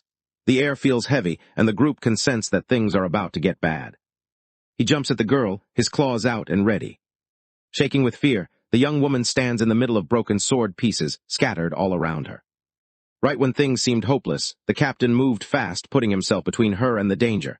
He took the hit instead, saving her at the last possible moment. The leader drops to the ground, not moving at all, while the traitor doesn't even look back. He just keeps walking, leaving the whole mess behind like it doesn't bother him. The traitor grabbed the captain's body and threw it toward the giant serpent. Without hesitation, the massive creature swallowed the captain, leaving nothing behind. The girl's heart was pounding as she took in the scene in front of her. Fear hit her all at once, making her freeze for a second before she let out a loud scream. She couldn't believe what she was seeing. Everything felt unreal, like something out of a nightmare she couldn't wake up from. The giant serpent grabbed the captain and started swallowing him whole. Purple lightning crackled all over the serpent's body, lighting up the scene in quick flashes. The villain stared at the girl for a moment, almost like he was disappointed. He seemed to think it was too bad things turned out this way, since he'd actually hoped she would be part of his group. He thought about adding her to his collection, almost like showing off a new prize. His hand, marked with blood, tightens as he gets ready to go after the girl. The villain reached out and put his hand on her face, while she broke down in tears, looking totally hopeless. In her last moments, the girl thinks about her siblings, hoping they're somewhere safe. She feels a mix of worry and sadness, wishing she could see them one more time. Out of nowhere, a huge sword made of lightning shows up. At the same time, someone steps in, letting everyone know they're here to help her out. The traitor quickly spins around and raises his arm just in time, stopping the heavy hit from landing on him. The hero's attack hits with a flash of yellow light, but the villain barely notices. He brushes it off like it's nothing, not even fazed. The young woman glanced up, clearly caught off guard. She recognized her sister, Wei Yi, and the surprise showed on her face. At that moment, the main guy and his sister dropped down to the ground. Both of them looked fired up, getting set for whatever fight was coming their way. The girl spots the main character, and right away, she remembers how he used to look. She calls out to him, treating him like her older brother. The main guy lets his sister know that explanations can wait. For now, they've got way more important things to deal with. The red-haired girl just stood there, watching him with a confused look, like she couldn't figure out what was even going on. The hero stood in front of the serpent, noticing right away that something was different. The creature had changed, getting stronger after eating awakeners. No one had ever seen anything like this before, and it definitely wasn't in any record or report. At the same time, the villain seems to be shaking off whatever was holding him back. Bright yellow energy starts swirling all around him, making it look like he's about to do something big. He digs deep and uses everything he's got, breaking through whatever was stopping him in just a second. The bad guy shot them a dirty look and let out a low laugh, clearly annoyed. He recognized the young master and the girl with him, sizing them up like he didn't think much of them. The three siblings stood side by side, staring down their opponent. They could feel the tension in the air, each of them getting ready for the fight that was about to start. None of them said a word, they just knew what had to be done. The redhead stood there, looking completely lost. She couldn't figure out how these people even knew who she was, and seeing them show up with the other little girl just made everything more confusing for her. The villain doesn't bother answering her. Instead, he's already thinking about what to do next, trying to figure out a way to deal with this unexpected problem. The main guy starts to figure out that his enemy isn't just some clueless dude. Turns out, this guy's actually pretty smart and knows what he's doing. The man finally lets his plan slip. He wants to mess with the servant girl's mind until she's just a puppet, totally under his control. After that, he plans to hand over the main character to his boss, like he's just finishing off some job. After the fight, the damage left behind by the villain's power was obvious. Several hunters were already down, knocked out cold, and showing just how ruthless this guy could be. No one was spared, he didn't hold back at all. Red glowing weapons floated in the air above the hunters, who had already been taken down. It turned out the enemy had this metal power, which let him combine weapons with his own body. The main guy takes a moment to size up his own strength compared to his opponent. As he thinks it over, it hits him just how huge the difference really is. He's way outmatched. Right then, something clicks in his head, and his face lights up. He suddenly looks way more interested, like he just thought of something clever. He looked at his sisters, making sure he had their attention. He wanted them to pay close attention and stick with whatever he was about to do. On the other side, the enemy starts gearing up for a fight. There's this weird vibe coming off him, almost like you can feel something intense in the air. The villain moves quick, barely giving anyone time to react. His claws flash as he goes right for the main character, aiming to take him out before he can even think. His sisters spot the danger and quickly move out of the way. He gets ready to fight back, staying alert for whatever's coming next. He calls up his divine lightning, type awakening, and suddenly, a huge surge of yellow energy bursts out around him. The main guy moves faster than anyone can see, weaving around the villain's strikes like it's nothing. Every time the enemy tries to land a hit, he's already out of the way, using his power to stay one step ahead. It almost looks like he's glitching with how quick he disappears and pops up somewhere else, making the villain look slow in comparison. The villain freezes when he spots the kid's move. He knows exactly what it is, a technique nobody's supposed to use. For a second, he just stands there, stunned, not believing what he's seeing. He suddenly thinks back to a time when he beat someone who used that same move. He remembers the big fight he had with the main character's past self. The memory sticks with him, like a highlight reel he can't forget. As he pieced things together, it hit him who the kid really was. The whole thing was just too wild, and he couldn't help but laugh at how random life could be sometimes. The main character's kid is already feeling worn out. Even though he tried to keep up, his body just doesn't have the energy for it, so he starts to slow down and can't keep going much longer. He realizes this is his only chance, so he calls out to his sisters to get the real plan started. The villain suddenly catches a noise from behind. He quickly turns his head, trying to spot where it came from. Out of nowhere, the red-haired sister shows up, carrying this massive boulder like it's nothing. She looks determined, all set to take down the enemy with it. The girl doesn't hesitate. She grabs the huge rock and chucks it straight at the villain. The enemy moves out of the way like it's nothing, and the boulder just smashes into pieces when it hits the ground. He catches a strange noise and spots a streak of green energy zipping across the floor. The guy tenses up as soon as he notices something strange heading his way. He stays sharp, not sure what's about to happen, but he's ready for whatever comes next. Out of nowhere, a massive blast of wind and dust whipped up right in front of him. Turns out the person causing all this trouble is the other sister. She's the one with the wind powers, and she's using them to pull off this attack. Even with the tornado swirling all around, the enemy just stands there, totally chill. It's like he's not impressed at all, barely reacting, as if this chaos is nothing but some lame move he's seen 100 times before. With everyone distracted, the main guy locks in and gathers all his energy. He forms a solid lightning spear, putting everything he's got into it. He gathers up all the energy he's got left and launches the weapon with everything he has, using a special move he's trained for. The villain turns around, totally caught off guard, and can't believe the main character pulled off such a sneaky move. He's annoyed, trying to get ready for the hit that's coming his way. The lightning spear hits the bad guy right on the head. The impact is brutal, leaving him seriously hurt. The hit lands with so much force that it blasts right through the enemy and shoots upward, disappearing into the sky. The energy from the spear hits hard, blowing up a huge part of the forest. Trees get blasted apart, and the ground is left all messed up where the explosion ripped through. Everywhere you look, there's just wreckage and smoke hanging in the air. Our MC, totally wiped out, drops to the ground. His sister rushes over, not even giving him a second to catch his breath, and starts scolding him for pulling such a risky stunt. Both girls kept an eye on him, clearly worried since he had pushed himself way too hard. They stayed close, making sure he was okay and hoping he'd bounce back soon. Even with his injury, the villain just smiled like it was no big deal. He acted like nothing could stop him, because he was dead set on protecting the young master from the two girls. He flashes a weird, unsettling smile and shows off a sharp blade, looking like he's about to get serious all over again. He doesn't waste a second. He charges straight at the two girls, moving fast, ready to take them down.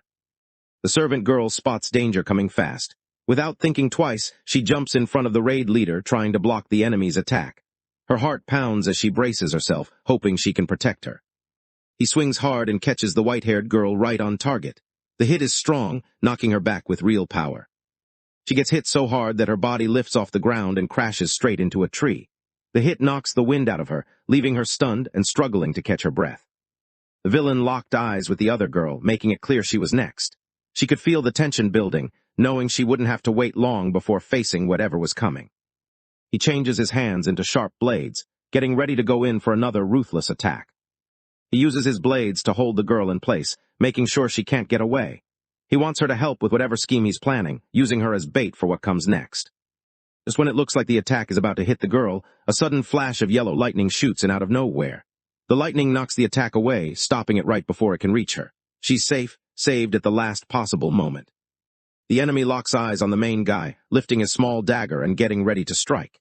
He moves in, steady and focused, planning to take him out with one quick move. He holds the weapon with both hands, his knuckles turning white. Without hesitating, he swings it down, clearly set on finishing the fight and taking the boy out right then and there.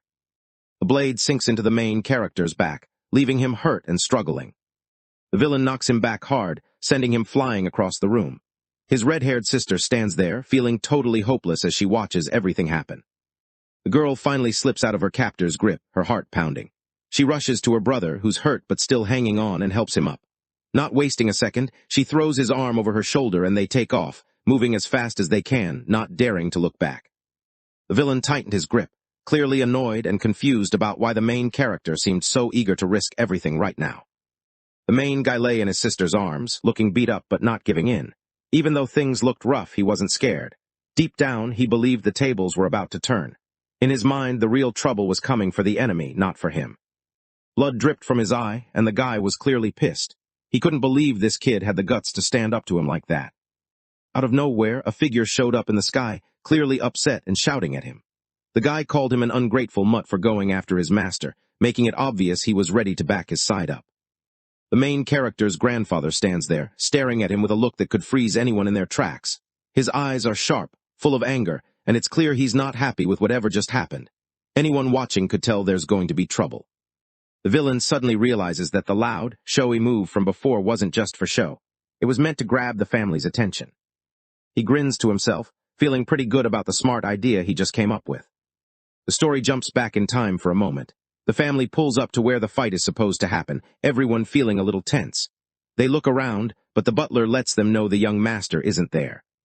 The dad starts grumbling about how the kid's already up and walking around. Meanwhile, the butler lets him know that the servant girl is gone too. The head of the family was losing his cool. He could barely stand still, pacing back and forth as frustration built up inside him. He shot sharp looks at his men, pushing them to move faster and track down the two people who'd slipped away. Everyone around him could feel the tension rising, and no one wanted to get in his way. Right then, they noticed a streak of light cutting through the air from the main character's attack. Instantly, they understood where he was and headed straight in that direction. The grandfather charges up his lightning powers and shoots off, moving crazy fast toward where the signal came from. The grandfather shows up and quickly takes in what's going on. The villain notices him and starts to freak out, clearly nervous about what might happen next. He figures his best shot now is to grab the main guy and hold him as a hostage. He runs straight at the siblings, moving as fast as he can, reaching out to catch them. The red-haired sister grabbed her staff, ready to defend her brother if things got rough. She looked determined, not about to let anything happen to him. She catches the enemy off guard with a strong hit. He never saw it coming. The guy just stands there, totally shocked after the girl comes at him. He can't believe what just happened, and you can see the anger in his eyes as he stares her down. Out of nowhere, the main guy's dad shows up. He looks seriously mad and goes straight for the villain, basically calling him a failure because he keeps messing things up. The tension in the room spikes, and everyone can feel how disappointed the dad is. He charges at the villain, not giving him a chance to escape. The villain tries to run away, acting like he's innocent and didn't do anything wrong. The guy finds himself stuck with no escape, trapped by one of the massive beasts that roam the area. There's nowhere to hide, and the creature blocks every way out, leaving him frozen in place. The creature didn't hold back. It went after him fast, not even leaving a second for him to run. He was trapped with no way out.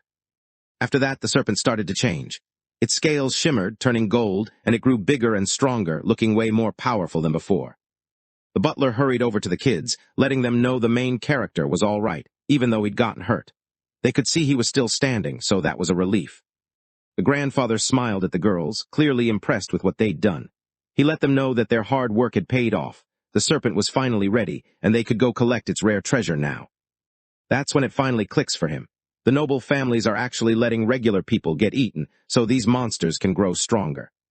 The grandfather and his son get ready to take on the huge golden creature that just showed up. They know it's going to be tough, but neither of them backs down. There's a seriousness in the air as they stand side by side, both feeling the weight of what's about to happen. When they collided, a huge wave of red energy burst out and swept through the whole forest. The trees shook, and the ground trembled, making everything feel wild and out of control.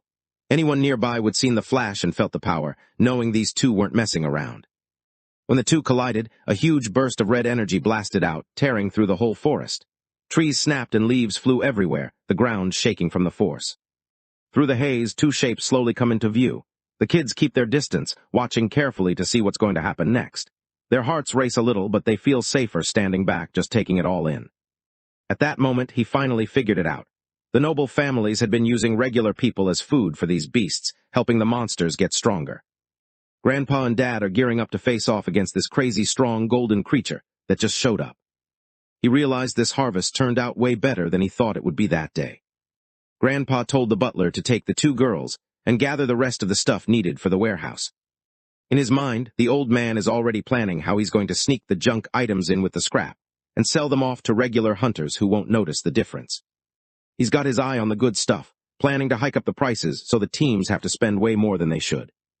He passes the poison sack to his son, hoping it'll help him meet some new people and make a few important connections. The whole time, his dad just stands there, quietly watching, a sneaky little smile on his face like he knows something no one else does. Grandpa gave them the silver snake's horn, ready for it to be taken to the auction house. He plans to use the scales to make something protective for his grandson, hoping it'll keep him safe. After hearing everything, the main guy just stands there, totally lost. He doesn't get why they're acting like this, and it shows on his face. He's just confused and trying to figure out what's going on. The butler gives a quick bow to his boss, showing he's ready to do whatever is asked of him. The kid's dad showed up and told his own father to give him the Snake King's essence. Grandpa wasn't exactly thrilled. He muttered under his breath about having a great wife at home, and honestly, he thought it would make more sense if her son just hung out with him instead. Right then, his mom walks over, and his sisters hang back, watching everything from a distance. The hero's dad freezes when he sees her. He's caught off guard and just stands there, staring, not sure what to do next. His face tightens up with anger, and his jaw clenches as he grinds his teeth together. The guy rests in his sister's arms, turning his head to look back. He locks eyes with the man behind him, his face set and serious, making it clear he's not in the mood for any games. Grandpa casually throws the snake essence toward the butler. The butler doesn't even flinch, just snags it right out of the air like it's no big deal. The butler holds the energy sphere and can't help but feel impressed by how much power it's giving off. It's way stronger than he expected, and for a second he just stands there, taking it all in. The head of the family watched his oldest son and could tell he was changing, becoming more capable than before. He figured this growth would be useful, especially with everything the family had going on. The butler drops to one knee, showing how grateful he is for the kindness shown to him. Deep down, he feels a strong sense of loyalty to the family, deciding right then that he'll always have their back, no matter what. A few days later, the clan mansion sits quietly under the stars. The lights from the huge house glow in the dark, making the place look even more impressive at night. In his room, the guy stood there turning a pendant over in his hands. His sister was there too, dropping some unexpected news, was going to be his maid now. He didn't really know how to react, just stared at the pendant, trying to process everything. The whole thing felt kind of strange, and he couldn't help but wonder how this was going to work out. The two sisters showed up out of nowhere, both wearing matching maid outfits. They looked right at him and smiled, like they were ready for whatever came next. He glances down at the pendant in his hand, and suddenly a message pops up, letting him know he's just scored a rank a defensive item. When the girl noticed her brother's worried face, she got a little concerned and wondered if something was up with him. Out of nowhere, the boy's eyes lit up, almost like they had their own electricity. He focused on the pendant, and a quick jolt of lightning shot out from him, hitting it straight on. He focused his lightning power on the pendant, hoping to give it a boost. A massive burst of yellow energy suddenly bursts out from his bedroom window, lighting up the whole area outside. Both sisters just stood there, eyes wide, not really believing what they'd just seen. The way he showed off his strength left them totally stunned. Even though there's a jolt of electricity, the pendant doesn't get messed up at all. It just sits there, looking exactly the same, not even a tiny scratch on it. He realizes that his test actually worked. When beasts eat people with powers, they get stronger and change. The main guy figures out that the noble families don't really care about normal people. They just use them to get what they want, treating them like pawns in their own games. By doing this, they score some awesome gear and resources that most people wouldn't even get close to. At the academy, everyone learns that nobles put their lives on the line to keep regular people safe. Thinking back on all the fake stuff people have done, the main guy starts to feel his anger bubbling up. He can't help but ball his hands into fists, trying to keep it together. The sisters started wondering if information could actually be that important. They thought about how knowing just a little bit more than someone else could change everything, and it made them realize how much power there is in just having the right facts. He turned around and started to realize just how risky it was not knowing what was really going on. It hit him that not having the right info could get him into serious trouble, and that feeling made him a little uneasy. From that point on, he decides they'll have to start using the family to find out more information. The two girls, both looking serious, nodded at each other. They decided to go along with their little brother's idea, ready to see where it would take them. Found himself wondering what was up with hanging out with that group everyone called the Divine Team. He couldn't help but feel a bit curious about her reasons for sticking with them. She pauses, unsure what to say, while her sister jumps in, clearly curious about why her own abilities are way more powerful than everyone else's. The red-haired sister just stands there, completely lost for words, while her sister keeps watching her, not saying anything but not looking away either. The main guy brings up the other sister, San, and right away, the young woman looks uncomfortable. She stiffens a bit, like she'd rather not talk about it. As soon as she hears the other girl's name, the young woman freezes. Her mind blanks out for a second, and it's like everything around her just stops. She can't believe what she just heard, and the shock hits her hard. She wipes her eyes, struggling to get the words out as she tells what went down. She drops to the floor, tears streaming down her face. She can't hold it in anymore and just starts crying, not caring who sees. The main character quickly puts a hand over her mouth, trying to keep things quiet. She lets her know that this isn't the place to break down, and they need to keep it together so no one hears. She finally manages to calm herself and sits down on the bed. Even though she's no longer freaking out, her hands are still trembling, and her mind can't stop replaying everything that just happened. The room feels heavier now, and she's struggling to steady her breathing. She begins to share what happened that day. Yi had gone out to search for their brother, but after leaving, she never returned. Little remembered a time when he was really hungry, just standing there and staring at a piece of cake he couldn't have. She stretches her hand out, aiming for the cherry sitting right on top of the cake. She sits quietly, looking down, her face showing how much she misses her siblings. She keeps glancing at the door, hoping they'll come home soon. The room feels a bit empty, and she can't help but wait, wishing things would go back to normal. She figures it's time to find her brother and Yi, hoping if she tracks them down now, they can all head home a bit earlier. Moves carefully through the dark house, trying to find San. He looks around corners and checks each room, hoping to spot her. The place feels even quieter than usual, and every shadow makes him a little more nervous. He keeps hoping San will pop out or answer back, but all he hears is his own footsteps.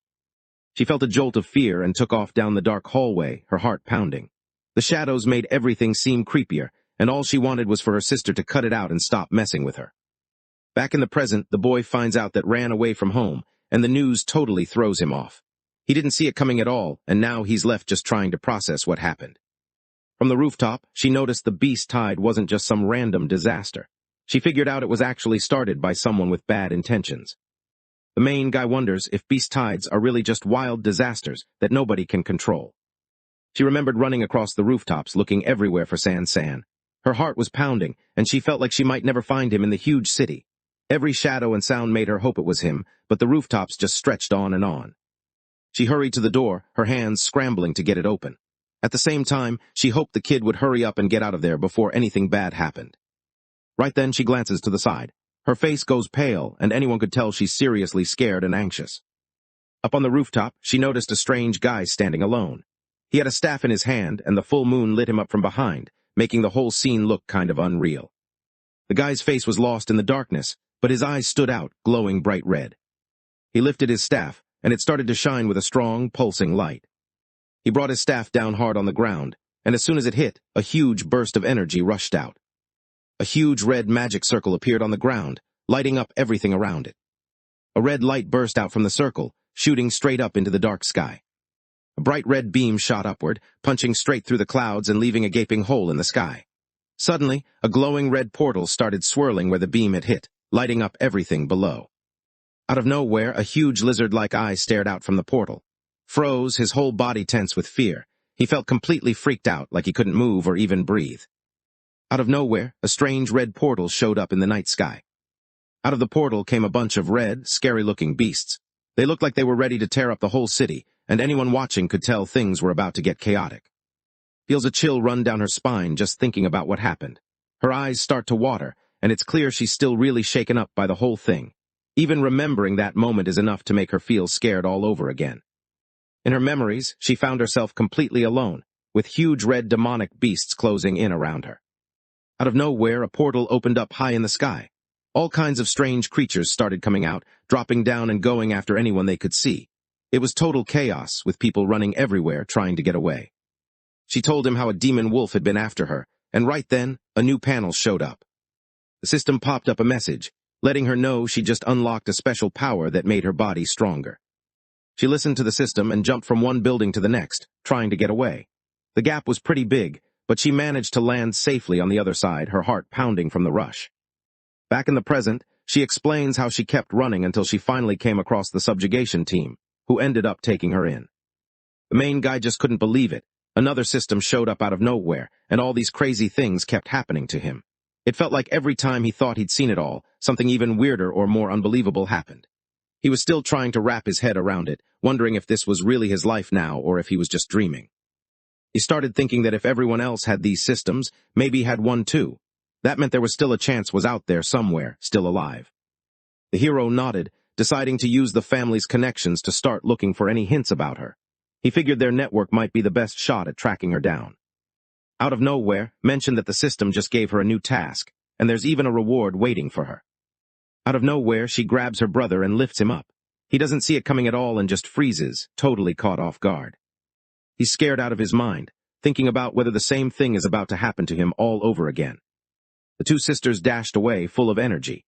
They were on a mission from the system, and this time it meant giving their brother another bath. Both of them seemed pretty hyped about it, almost like it was some kind of fun challenge. The two sisters dashed through the mansion, barely able to hide how pumped they felt. The main guy tried to keep up, making a big fuss about their weird setup as he hurried after them. The whole place echoed with their footsteps and his loud complaints, but none of them seemed to care. They were caught up in the crazy energy of the moment. They walked in and found themselves standing in a huge, fancy bathroom. Everything looked expensive, from the shiny tiles to the giant mirrors on the wall. It was clear this was where their mission would kick off, and the guys could feel the excitement and nerves building up as they took it all in. The redhead picks up the little guy and holds him up, clearly thinking he looks adorable. The other person standing nearby nods, agreeing without hesitation. His sister doesn't let up with the teasing, clearly getting a kick out of the whole thing. She laughs at him, finding the situation way too funny to pass up. The whole thing hits him hard and he just loses it. Embarrassment floods over him and he starts yelling, unable to hold back how freaked out he feels. Sitting in the tub, he relaxed as one of the sisters gently washed his hair.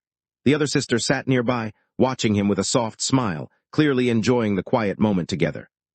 The two of them were really enjoying themselves, making a mess by splashing water all over the place, while the young master took his bath. After his bath, they wrapped him up and seemed proud of how well he behaved. But he couldn't help but notice that things felt different now, and he wasn't too happy about it. Out of nowhere, the red-haired sister freezes. She looks super nervous, like something just freaked her out. When he noticed how upset she looked, the main guy started to get worried, trying to figure out what could have happened to make her react like that. She suddenly points, her face pale and scared. That's when everyone realizes the beast tide wasn't just some random event. It was all because of that person. The main guy and his sister just heard something that totally shocked them. They both stood there, not sure what to say or do next, trying to process what just happened. It felt like their brains needed a moment to catch up. Somewhere else, the butler walks next to a man with a scar running down his face. The camera moves closer, showing the man's face more clearly. His eyes are sharp and serious, giving off a vibe that makes him look kind of tough and hard to approach. In her memory, the girl remembers spotting that same guy up on a rooftop. He was standing there with a staff in his hands, and she watched as he started making the beast tide happen. The guy remembers how the man formed this huge red magic circle, and suddenly the whole sky just split open. From the portal, a huge reptile eye shows up, staring right at them. The girl just freezes, completely freaked out, her heart racing. The main guy steps up and lets everyone know he's actually the son of the future family leader. He tries to keep things chill, hoping nobody loses their cool over it. The three of them kept moving down the hallway, sticking together while the two other guys walked a bit farther ahead. The main guy shoots a sharp look at them as they walk past, his face all serious and kind of skeptical. He's clearly not buying whatever they're selling, watching them closely just in case. When the group walked by, the sister with red hair started to get really nervous. She tried to keep it cool, but anyone watching could tell she was scared. The guy with the scar sees how the girl reacts, but he just keeps quiet. As they walked up, the two sisters put on fake smiles and nodded at the butler. Neither of them really wanted to be there, but they tried to look polite anyway. The butler gave a quick bow to the main character, showing respect like he always did.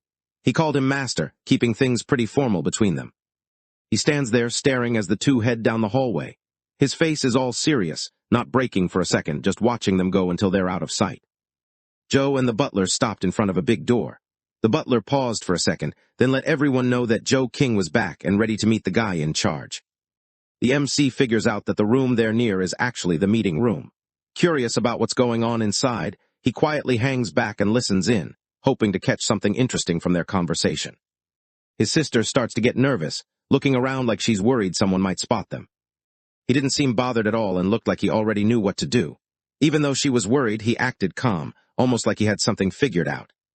The plan was set, so they moved quietly, inching toward the door, making sure no one noticed them. The main guy suddenly rushes into the room, his sister's right behind him.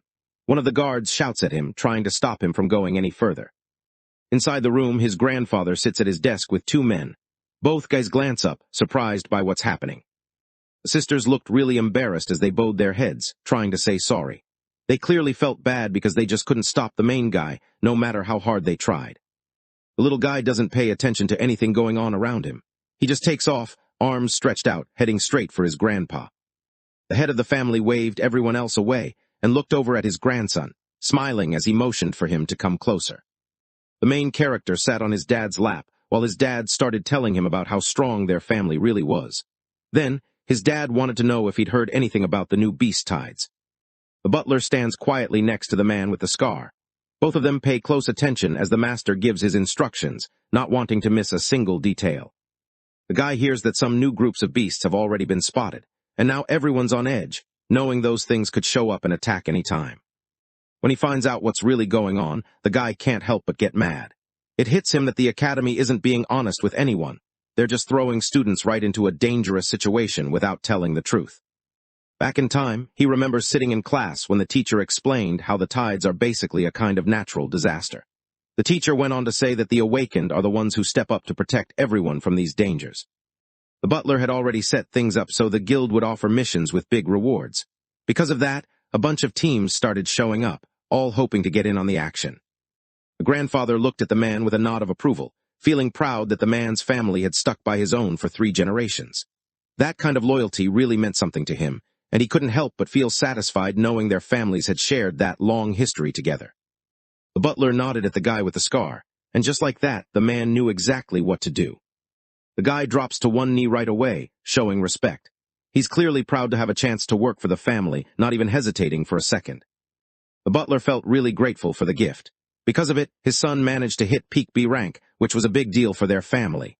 Deep down, the butler really appreciated how thoughtful the master was and couldn't help but feel thankful for his kindness. The head of the family gave a small smile, looking pretty satisfied. He nodded, letting everyone know it was time to go ahead with the Beast-Tide plan, just like they'd already decided. The guy stays on his knees, not saying anything, just doing what his master told him to do. He doesn't argue or complain. He just listens and gets ready to follow orders like he's used to it. The grandfather tells everyone to get ready with fancy gear and set up some fun stuff for the survivors. There's a quick flashback showing a younger guy who looks a lot like the main character's grandpa. He's just relaxing in a hot spring, surrounded by a bunch of girls, all looking pretty comfortable. Off to the side, a maid stands back and watches them, keeping her distance. The butler stands in front of his boss, giving a quick bow before getting to work. He listens to every order and gets moving right away, not wasting a second or asking any questions. As night settles in, the huge family mansion stands out under the moonlight. The place looks really fancy, almost like something out of a movie, and it's hard not to notice how big it is compared to everything else around. Back in the room, the main guy sat down with his sisters and filled them in on what the family was up to. He told them about the plan to open up portals and use people as bait. The whole thing sounded risky, but he wanted them to know what was going on. Everyone listened, taking it in, each of them trying to wrap their heads around just how serious things were getting. He explains that the awakened are the ones who go up against the beasts. With their help, they're able to collect a bunch of important stuff from the battles. His sister can't believe what she's hearing. She's upset, struggling to understand how anyone could act like that.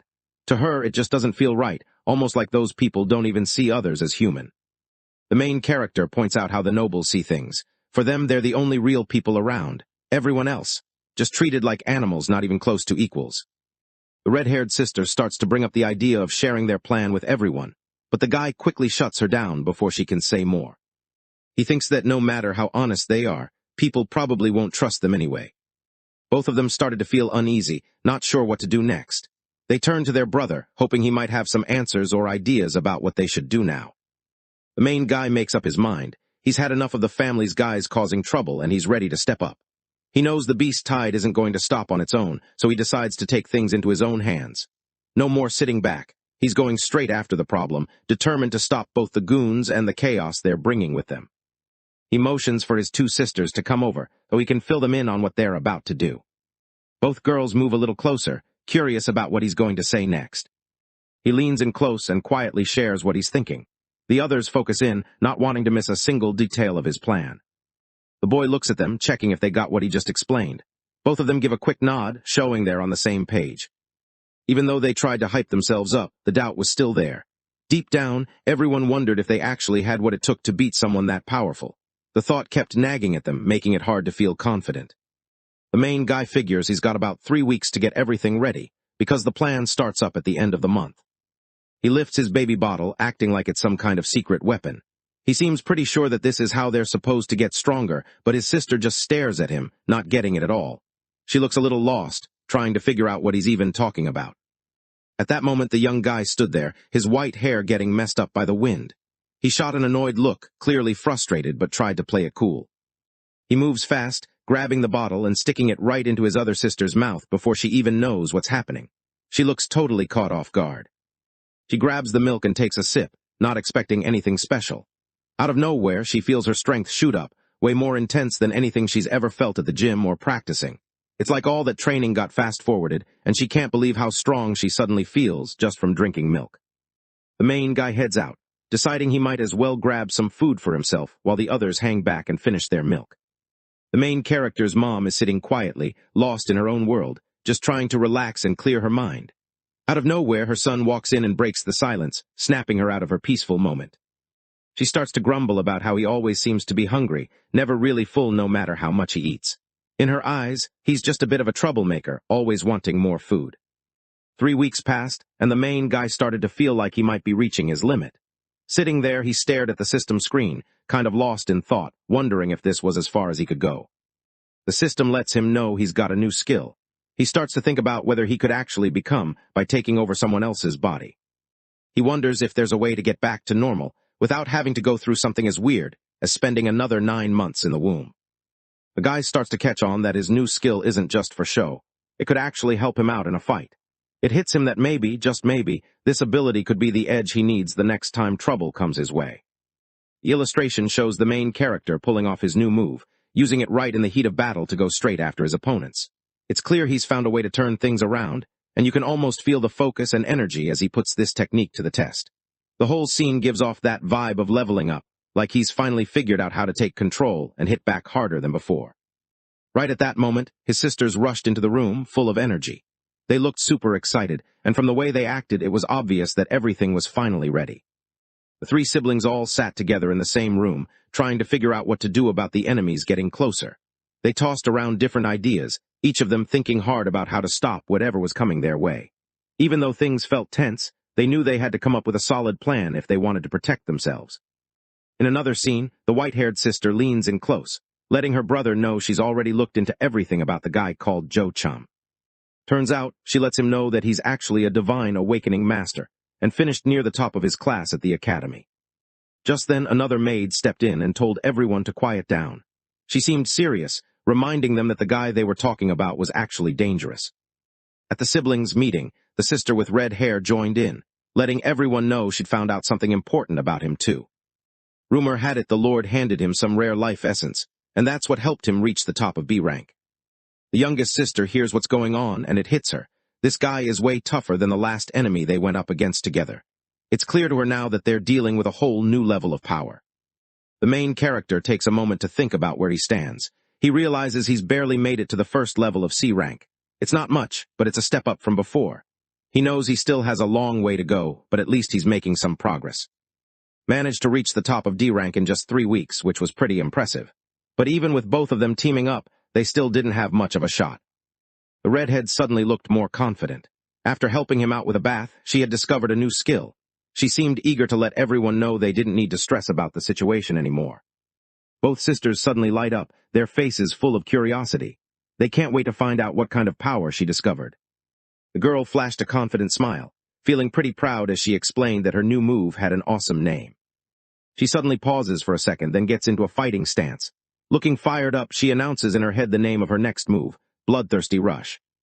Herod's sister hears the name and seems pretty impressed, while the main guy looks kind of awkward, like he's not sure how to react. She lets everyone know, calm and sure of herself, that this move makes her way stronger for half a minute, like she could take on anyone for those 30 seconds. With her new power, she feels pretty unstoppable, confident that just one punch from her could launch the enemy way out of sight, maybe even all the way across the planet. Feeling pumped, she starts throwing a few quick punches at the air, moving around like she's in her own little boxing match. Her sister watches from the side, clapping and cheering her on, totally into it. The main character flashes a confident grin. He's already thought up a plan. He keeps thinking about it, kind of confused. The system gave everyone some crazy cool skills, all because they helped him take a bath. It just doesn't add up in his head, and he can't stop wondering what the catch is.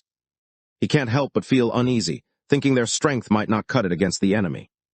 The redhead noticed her brother looking worried. She wondered what info he'd found that could help with their plan. The main character suddenly shows off a confident grin, looking like he knows something no one else does. Right then, he decides it's time to let everyone in on his big secret. He thought his info really mattered, especially since he found out the enemy was going to be in the city at 1 in the morning. The main character happened to catch the man with the scar talking to his grandfather.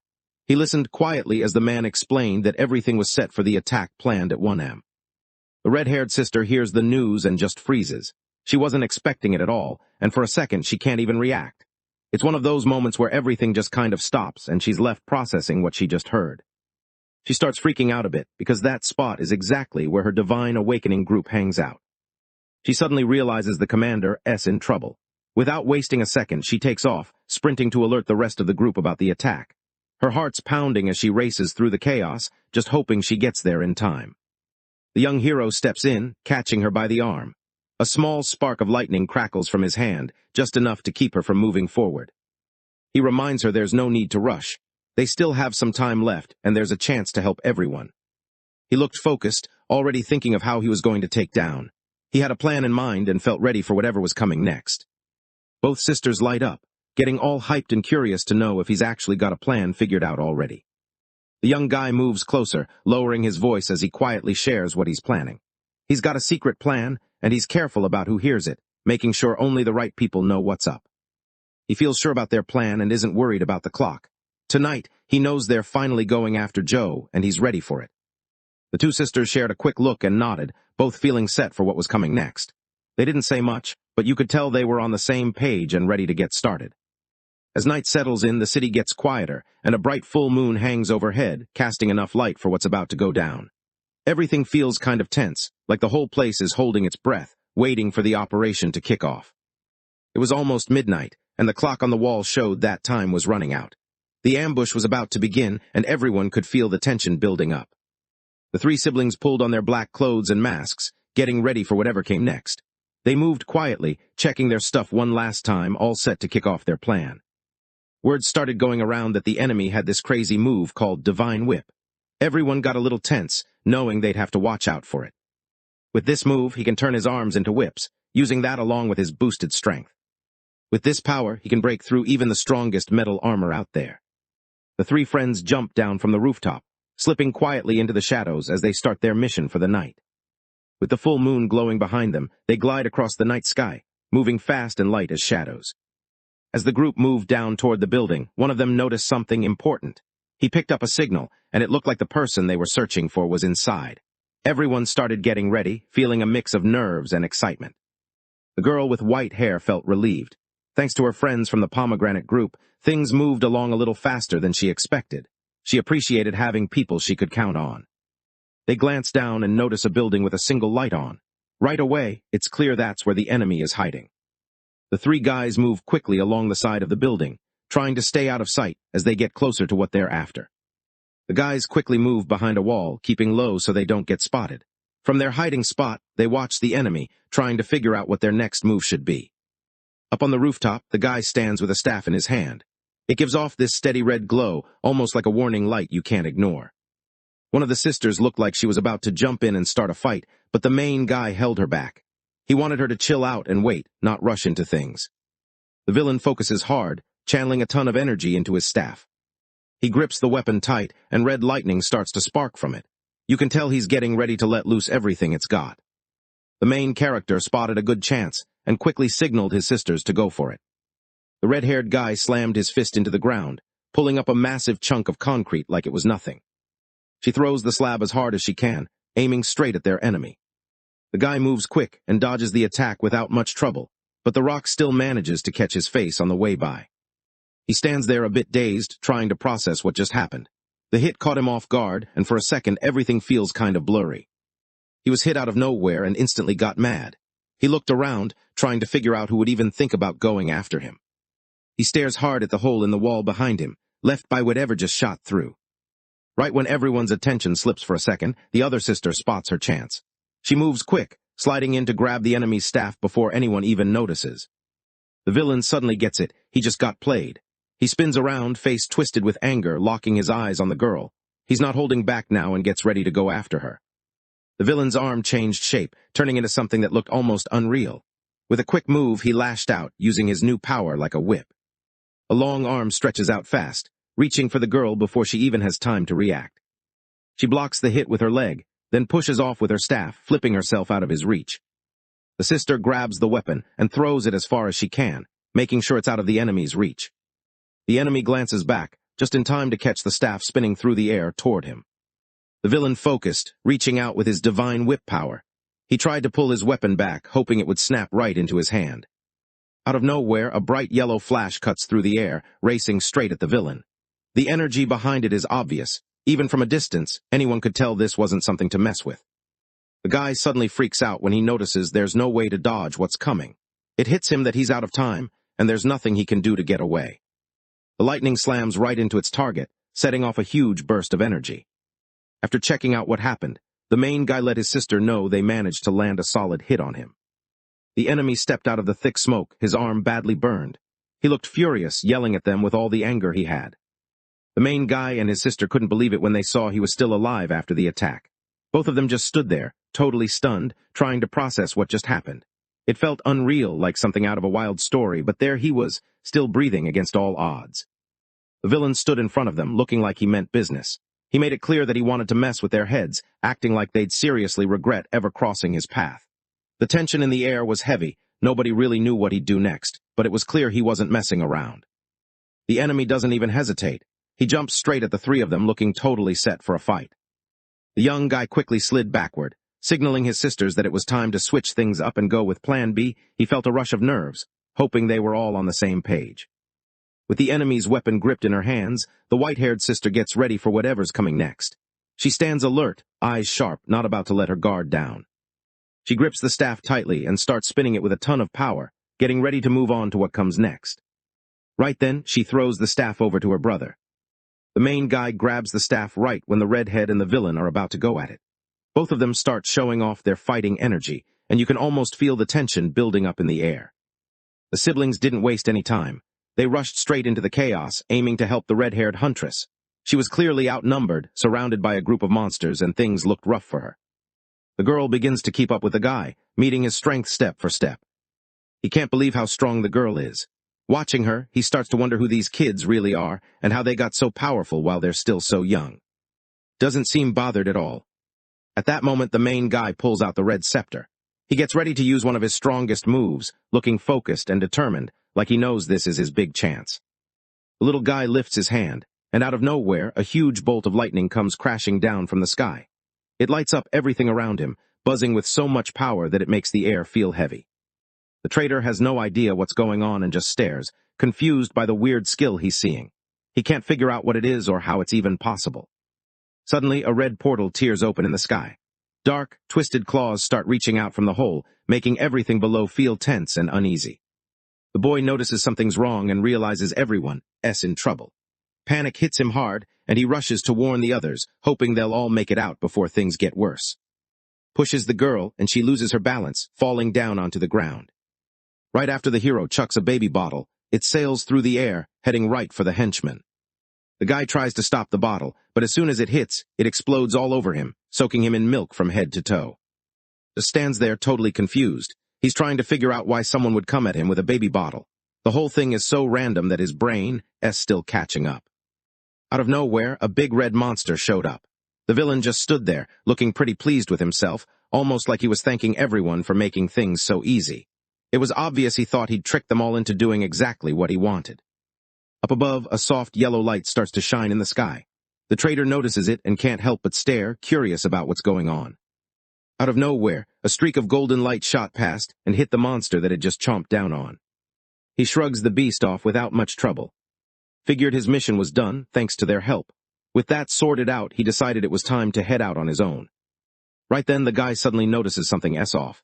Before he can react, blue energy arrows zip through the air, heading straight for him. That's when it hits him. He's walked straight into a trap. A group of red wolves comes running straight toward him. The traitor just rolls his eyes, clearly not impressed. He looks at them like he can't believe they actually think this will slow him down. While he's focused on dodging the flying energy arrows, the wolves take their chance and leap at him. The main character just stands there, not moving, while the henchman comes closer, ready to go in for a straight-up attack. Both girls just stand there, looking totally chill, like nothing's bothering them at all. Takes off, moving fast, aiming straight for the main guy. The wolves aren't far behind, chasing after him, ready for whatever comes next. Everyone's attention was on their friend, the guy at the center of it all. The enemy just laughs, clearly not buying what the kid is trying to pull. He isn't impressed at all, and it's obvious he thinks the kid's move is lame. Ended up bringing the whole group straight to him.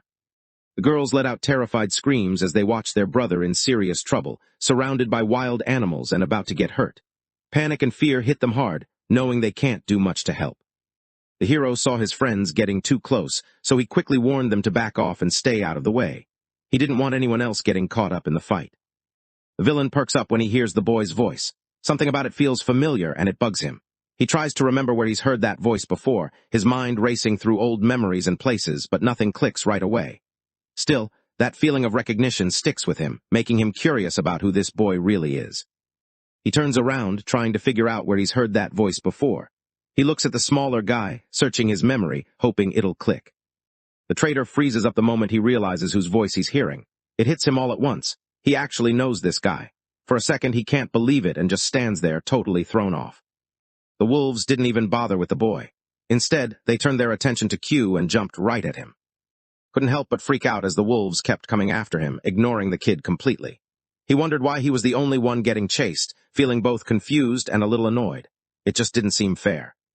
Pulls up a purple energy shield, getting ready to block the wolves and push back. He stands his ground, using the shield to protect himself as the wolves close in, not backing down even as they attack. He spotted the wolves charging at him and his instincts kicked in. He stood his ground, doing whatever he could to keep them off him. There were just way too many people, and everything started to get messier and harder to handle. The monsters eventually got to him and brought him down. The small main character grabs his scepter and pulls it out of the ground.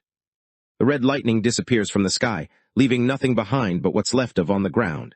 Now it's just the wolves' job to take care of the rest. The sisters rushed over, looking really worried. They could tell he was totally wiped out, slumped over and barely able to move. Right then, the group of red wolves all looked straight at him. The two girls quickly moved in front of the little guy, making sure he was safe behind them. They didn't even hesitate. It was like their first instinct was to have his back. The brothers let their sibling know they had things under control, and that he didn't need to worry about the rest. The girl in the red outfit spotted the vice captain walking in and couldn't hide how excited she was.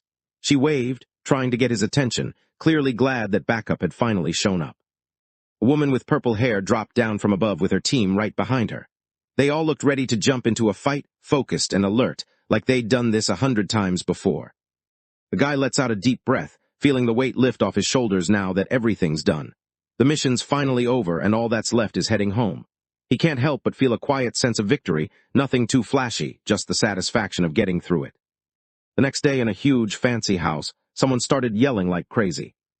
Grandpa stands up, clearly angry, while another man is down on one knee in front of him. The servant can't hold back his tears.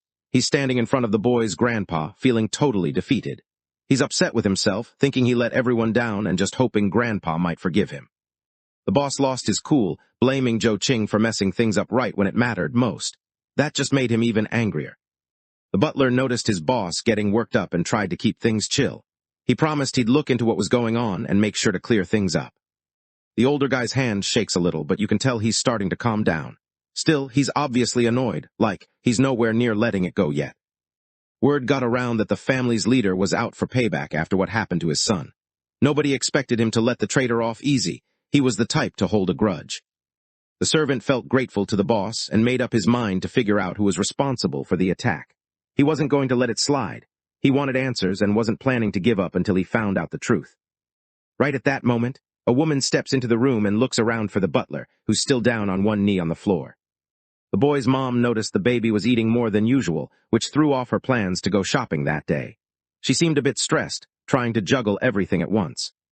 Grandpa just laughed, brushing it off like it was no big deal. He figured it made sense for him to eat a lot since he was still growing. He keeps going, making it clear that the little boy means a lot to both families. For them, this kid feels like the best chance they've got for a better future. Grandpa lets him know that some families have already shown interest in setting up a marriage for the kid. The mom can't help but be a little shocked, noticing how her son already seems to have made a name for himself with the other families. Word started getting around about the boy, and Grandpa knew it wouldn't stop there. He could tell this was something that needed to be handled quick, before things got out of hand. The main character just stood there, totally thrown off, trying to figure out what kind of strange marriage plan he'd gotten mixed up in. Nothing made sense, and he couldn't help but think this whole situation was way out of the ordinary. The two girls happened to catch the conversation as they walked by. When they realized their brother was getting engaged, they both froze, totally shocked. Neither of them saw it coming, and the news hit them like a surprise text at midnight. The kid shuts his eyes and gives a small nod, pretty much letting everyone know that what they just heard is actually true. The sisters heard about him getting engaged, and honestly, they didn't look thrilled. You could tell from their faces that the news caught them off guard. It was one of those moments when everyone's trying to act normal, but the vibe is just off. The white-haired girl wondered if he was really planning to end up with the grandkids of those troublemakers. The guy just grinned, showing he'd never leave his friends behind. Honestly, he wasn't bothered about those spoiled kids either. He'd rather hang out with his real crew anyway. The girl's face lit up with a real smile, a mix of relief and happiness showing when she heard his promise. Outside the mansion, a bunch of important families start showing up. They're all dressed up and carrying gifts for the big engagement. The place gets busier as more people arrive, each one trying to make a good impression. The butler moved around, making sure everyone knew what to do so the event would go off without a hitch. He checked on the decorations, reminded the staff about their tasks, and kept an eye out for anything out of place. Everything had to be just right, and he wanted it to look flawless when the guests arrived. The main character's mom goes to Grandpa and starts venting. She thinks the butler should just taken care of everything on his own, instead of getting everyone else involved. The old man looked pretty fed up with his son, thinking he couldn't really handle anything important. So he figured it was time for her to step up and start learning how to run things herself. Right then, a maid rushed down the hallway, heading straight for the butler. The young woman walks up to the servant and leans in close, quietly saying something just for him. The butler hurries over to where his grandpa is sitting. The servant moved closer to the boss and quietly shared what he'd just learned, making sure no one else could hear. Grandpa's face changes, and he looks more focused, like he's really thinking something over. He gets up from his seat and signals for his daughter-in-law to come inside, letting her know it's time to join the engagement meeting. A woman comes in, carrying the boy in her arms. The butler came into the room holding a sealed letter. Everyone could tell it was important. It was from the second, younger master, all the way from the imperial capital. The air in the room changed a little. People started paying more attention, wondering what news the letter might bring. The main character's grandfather, looking all serious, reaches out and takes the letter. He gives the letter to the main character's mom, while she's got her son sitting on her lap. The main guy notices that sealed letters are what fancy families use when they need to share something important. He reaches out for the letter, letting out some quiet baby sounds as he does. He realizes the big bosses are planning something against the Ling family, but honestly, he's not bothered at all. He rushes over to his mom, really wanting more milk. She hugged him close and nudged him to slow down with his food, wanting him to take it easy. The elder doesn't pay any attention to what's happening around him. Instead, he turns to his daughter-in-law, wanting to know what she thinks about what's written in the letter. She can't help but think about why the people at the top are paying attention to the Ling family all of a sudden. It doesn't make much sense, since everyone knows the Lings aren't doing so well these days. The family head just grins, acting like it was all some mix-up on their part. Now he knows their businesses are up for grabs, and he's ready to take advantage of the situation. He decides that the Ling family's marriage proposal party isn't welcome back. The young guy hands over his bottle to his sister, the one with the bright red hair. Right then, his other sister bursts into the room, looking for both of them. The sudden shock made the bottle slip right out of his hand, sending milk everywhere. It ended up all over his sister with the red hair. He quickly pushes the bottle toward his other sister, making sure she takes it. He notices that she's all stressed out and wonders what's got her so riled up. Trying to help, he grabs some milk and offers it to her, hoping it'll help her calm down and feel better. His sister takes a sip, looking pretty pleased with herself. She passes the bottle back to her brother, letting him know she just spotted. The main guy's eyes go wide. He's totally thrown off, looking around and trying to figure out where he's ended up. Nothing looks familiar, and he's got that confused feeling, like when you wake up in a place you don't remember.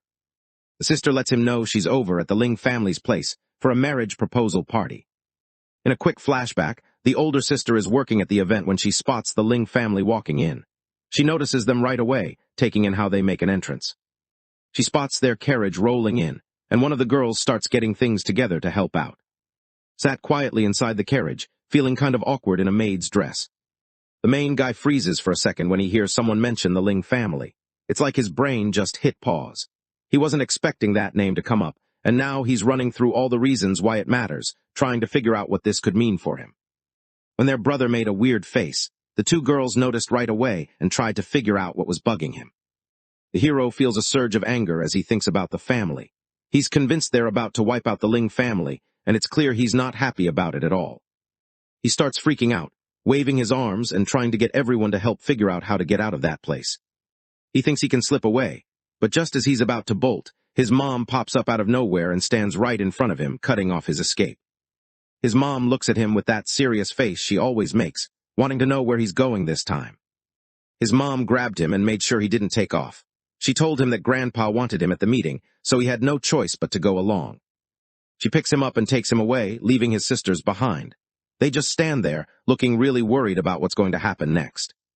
The redhead looked around, not really sure what to do next. She glanced at her white-haired sister, hoping for some kind of idea. The sister stayed calm and started thinking things through. She knew they couldn't just rush into things, so she made it clear they needed to figure out a plan before doing anything else. Just then, another maid walked in and waved at them, signaling that the butler needed some help setting things up. Both of them got the message and headed off to see what the butler needed. Both girls nod, but you can tell they're still kind of tense. Their eyes keep darting around, and it's obvious they're not totally chill with what's going on. Even though they're trying to play it cool, there's this awkward vibe between them, like they're waiting for something to happen. In the hall, the grandfather stood up and showed his appreciation to the families gathered there. After that, he let everyone know that out of all the girls present, only 3 were a good match for his grandson. The 3 family leaders stood together, feeling pretty grateful for the chance to bring their families closer. They lowered their heads in respect, taking the moment seriously, and you could tell it meant a lot to them. The elder made it clear that skill was what really mattered. Whoever came out on top in this special challenge would end up with the boy as their prize. The hero stands there feeling lost, not really sure what this skill test is supposed to be. He glances around, hoping for some kind of clue, but everything just looks unfamiliar. The uncertainty makes him uneasy, but he tries to stay calm, even though nothing really makes sense right now. The scene shifts to the 3 families picked for the test, Yi Nanggong and the Ling family. The grandfather wasn't happy at all. He complained to himself, annoyed that the Ling family decided to send over a daughter from a concubine to the event. He's got this intense look, like he's angry but trying to keep it together. Deep down, he knows he just let it happen to distract everyone, hoping they wouldn't notice what he was really up to. He starts to feel nervous, realizing that now he only has his 2 sisters to lean on. He presses his face against his mom, which starts to annoy her. She starts raising her voice at him, but he doesn't really react. Instead, he just grabs some milk and takes a sip, trying to chill out. Grandpa just laughs and motions for her to let him have another drink. He seems pretty chill about it, acting like it's no big deal, even though everyone knows he's not exactly normal. He thinks about how, when the main character gets older and finally faces the test in the capital, everyone will probably praise her and give her all the recognition. The mom looked totally wiped out. She thought her son was just a non-stop headache, always getting into trouble and never doing anything but reaching for another drink. Meanwhile, the butler walks into a room where the head of the family is just sitting by himself. The servant lets him know that the Ling girl probably won't make it through the test, and if she fails, their whole group is out. The family leader looked pretty pleased, clearly happy with how things were going. He seemed to think their plan was actually solid. When he caught wind of the messed-up plan, panic hit him hard. All he could think about was his sister and what might happen to her. Min's sister, with her white hair, hurries down the mansion's hallway, carrying a tray full of fruit. Headed sister rushes around, clearly stressed out. She's got a lot on her plate and keeps thinking there's just no chance for her to get away from everything she's supposed to do. The 2 sisters hurry down the hallway, focused on getting their chores done. Their steps echo as they move quickly, not wanting to fall behind. It's just another busy day, and they stick together, making sure everything gets finished. The 2 of them glance at each other, both clearly stressed out. Neither of them knows what to do next, and it's obvious they're both running through all the possible options in their heads. Uncertainty hangs in the air, and they're both just hoping for some kind of answer. The story moves over to the family's private arena. It's huge, kind of like one of those old-school coliseums you see in history videos. The place feels epic, with high walls and tons of seats, making it clear that the family doesn't mess around when it comes to their battles. In a private box above the crowd, the grandfather sat next to the butler. The young guy's mom was there too, holding on to him. Together, they watched everything happening below, quietly taking it all in. The butler stepped forward and let everyone know the test was about to start. He looked around, searching for the young lady from the family, letting her know it was her turn. Everyone in the room started paying attention, waiting to see what would happen next. The guys sat in their seats, eyes glued to the stadium as the first contestant walked into the huge arena. At the entrance to the arena, the girl from the family showed up. She wore a gothic dress that made her stand out, catching the attention of everyone nearby. The main guy's grandfather looked over at the girl competing. He could tell she was good at what she did, and he also noticed she looked pretty cool doing it. He admired how she handled herself, thinking she was both skilled and really put together. The hero's mom didn't look impressed when she saw the girl. She just glanced over and didn't show much reaction, almost like she wasn't interested or maybe had something else on her mind. Most noble girls didn't turn out like her, at least that's what the older folks always said. She wasn't just another rich kid, she actually stood out and people noticed. She nodded, thinking that a daughter-in-law should be someone who's ready to help out with whatever life throws their way down the road. The butler stepped forward and called out the name of the second young lady from the Yi family, signaling her to come into the arena. Everyone's eyes shifted as they waited to see what she'd do next. Just then someone's hand went straight up. He looked excited, ready to jump in before anyone else. Right after, a girl in a frilly dress rushes into the middle of the arena, looking super excited. She walks over to the other competitor, grinning wide. She stands in front of the family, giving a respectful bow. After that, she lets them know her name is Yi, making sure everyone knows who she is. The protagonist's mom noticed how the girl acted and thought to herself that this girl really knew how to get on everyone's good side. The butler stepped forward and let everyone know it was time for the third daughter of the Ling family to make her entrance. Her name was Ling. The girl with short hair, dressed in plain clothes, starts making her way over to the arena.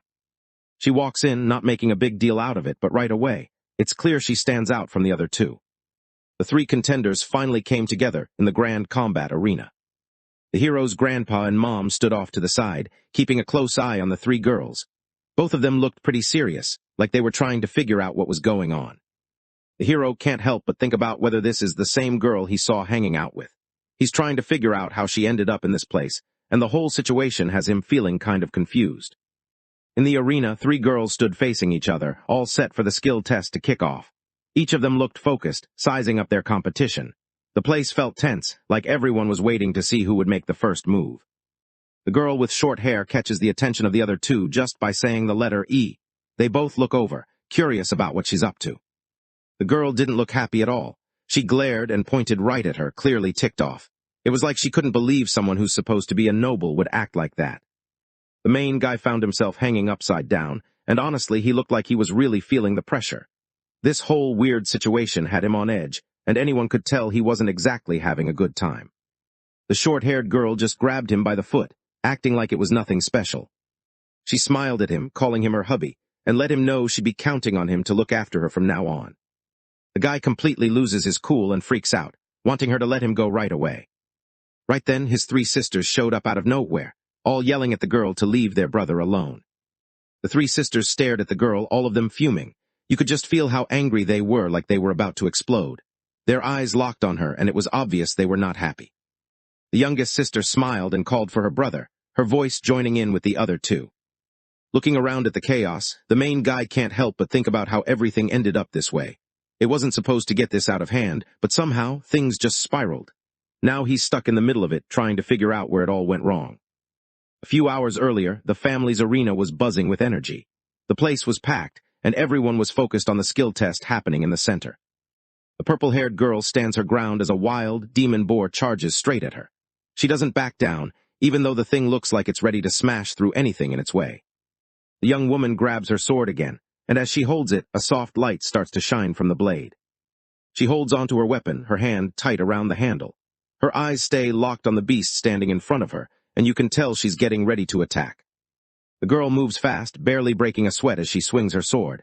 The monster doesn't stand a chance. Her blade slices straight through, splitting it right down the middle. After the fight, she stood alone in the arena. Behind her, the creature she just defeated lay in pieces. The place was quiet now, with only the sound of her breathing and the mess left from the battle. She looked around, trying to catch her breath, feeling the weight of what just happened. The grandfather noticed how well she handled herself, especially considering she hadn't awakened any special powers yet and was just using the family sword. He was quietly impressed by her skills. He thinks about how tough she is, standing up for herself when her family tries to set her up with someone she doesn't even like.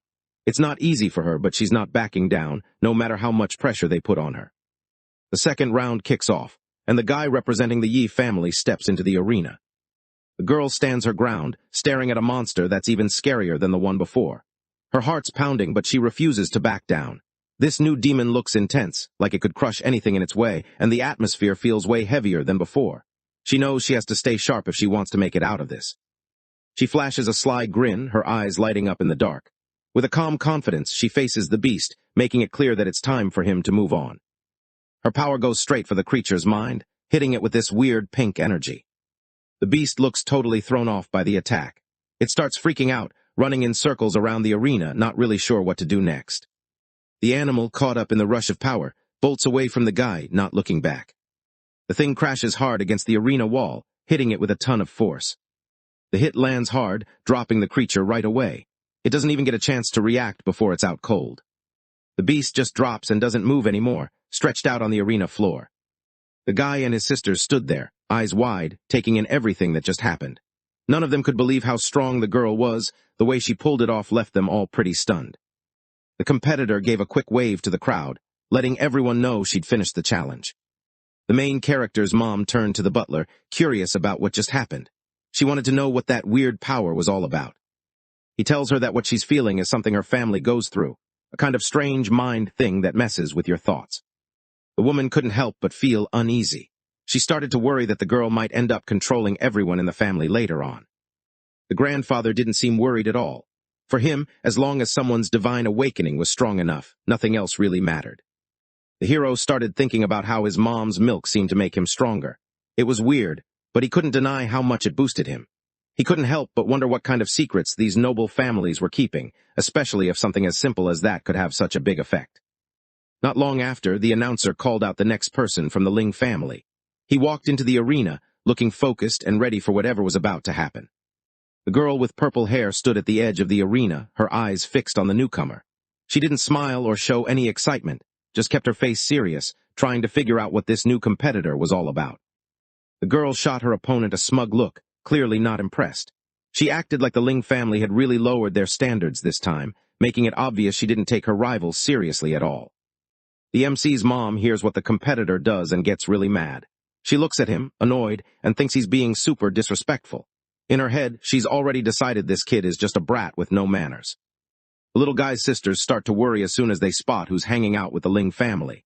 It's not just a quick glance. Something about the whole situation puts them on edge, and you can tell they're getting anxious. From up high they look down, their faces tense and uneasy. Their youngest sister shows up, wearing a maid outfit, blending in with the Ling group. The main guy starts to freak out. He realizes that if the Ling competitor messes up, his sister's going down too. The thought hits him hard, making his heart race. Everything feels like it's riding on this one moment, and he can't shake off the worry for his sister. The girl with short hair stands in the middle of the combat arena, staring down a massive, evil-looking boar. The thing is huge, way bigger than anything she's fought before, and it looks ready to charge at any second. She can feel her heart pounding, but she plants her feet and gets ready, knowing everyone's watching to see what she'll do next. The guy stands there, totally caught off guard. He can't help but think it's weird that she's just standing there too, not doing anything else. The grandfather and the butler shoot each other these sly looks, like they're both in on some secret plan. It's pretty clear they're up to something, and whatever it is, it probably isn't good news for everyone else. The giant monster gets ready to go after the girl, and her family just watches from their fancy box seats above. His mom suddenly feels a chill run through her. She figures out that the whole plan was for the beast to get rid of the other guy in the competition. The grandfather lets him in on a secret. Taking out a target isn't about being obvious. If you want to get rid of someone, you've got to make it look like pure chance, an accident, not a setup.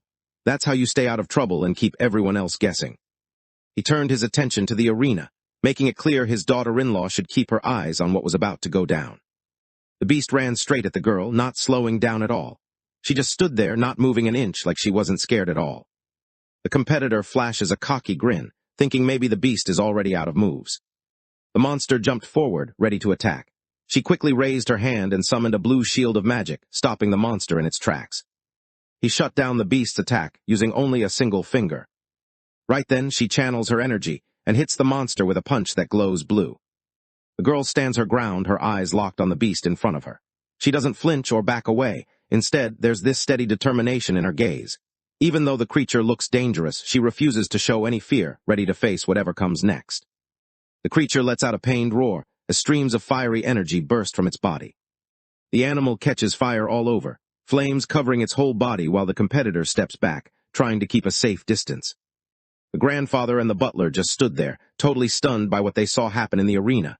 Neither of them expected things to go down like that, and for a moment they couldn't even process it. It was one of those times when you just freeze, trying to make sense of everything, but your brain's still catching up. The beast suddenly lights up, its whole body glowing. Before anyone can react, it changes shape and turns into a massive, powerful mutant boar king that looks even tougher and more dangerous than before. The grandfather picks up on what's really going on, even though everyone else in the family just stands there, not really getting it. They watch quietly, but he's the only one who seems to get the bigger picture. The competitor grins to herself, feeling pretty good now that the monster's changed and taken out one of her rivals. The girl with purple hair is just sitting there, looking pretty deep in thought. She's watching everything going on around her, keeping a straight, serious face, like she's trying to figure something out. When things started to go sideways, the main guy and his sisters completely freaked out. Their hearts were racing, and nobody knew what to do. It felt like their brains just stopped working for a second, and all they could do was look at each other, hoping someone else had a plan. The hero figures he has to pull off his secret move, if he doesn't want anyone to find out what he's up to. He latches on to his mom for a meal, totally ignoring that she's not thrilled about the timing. He suddenly spits out the milk he just drank. His mom was really mad. She shoved him back and started raising her voice, upset that he'd gotten spit on her again. The liquid sails through the air, landing with a splash that draws the monster's eyes up from the ground. The creature catches a whiff of the scent, and right away, it gets curious. Something about it grabs its attention, and now it's fully focused, wanting to know more. The giant boar charged straight at the woman, its body glowing with a weird pink energy. His mom stands there, totally stunned, not even sure what's going on this time. She grabbed the main guy, getting ready to throw him, while her sister stood by her side.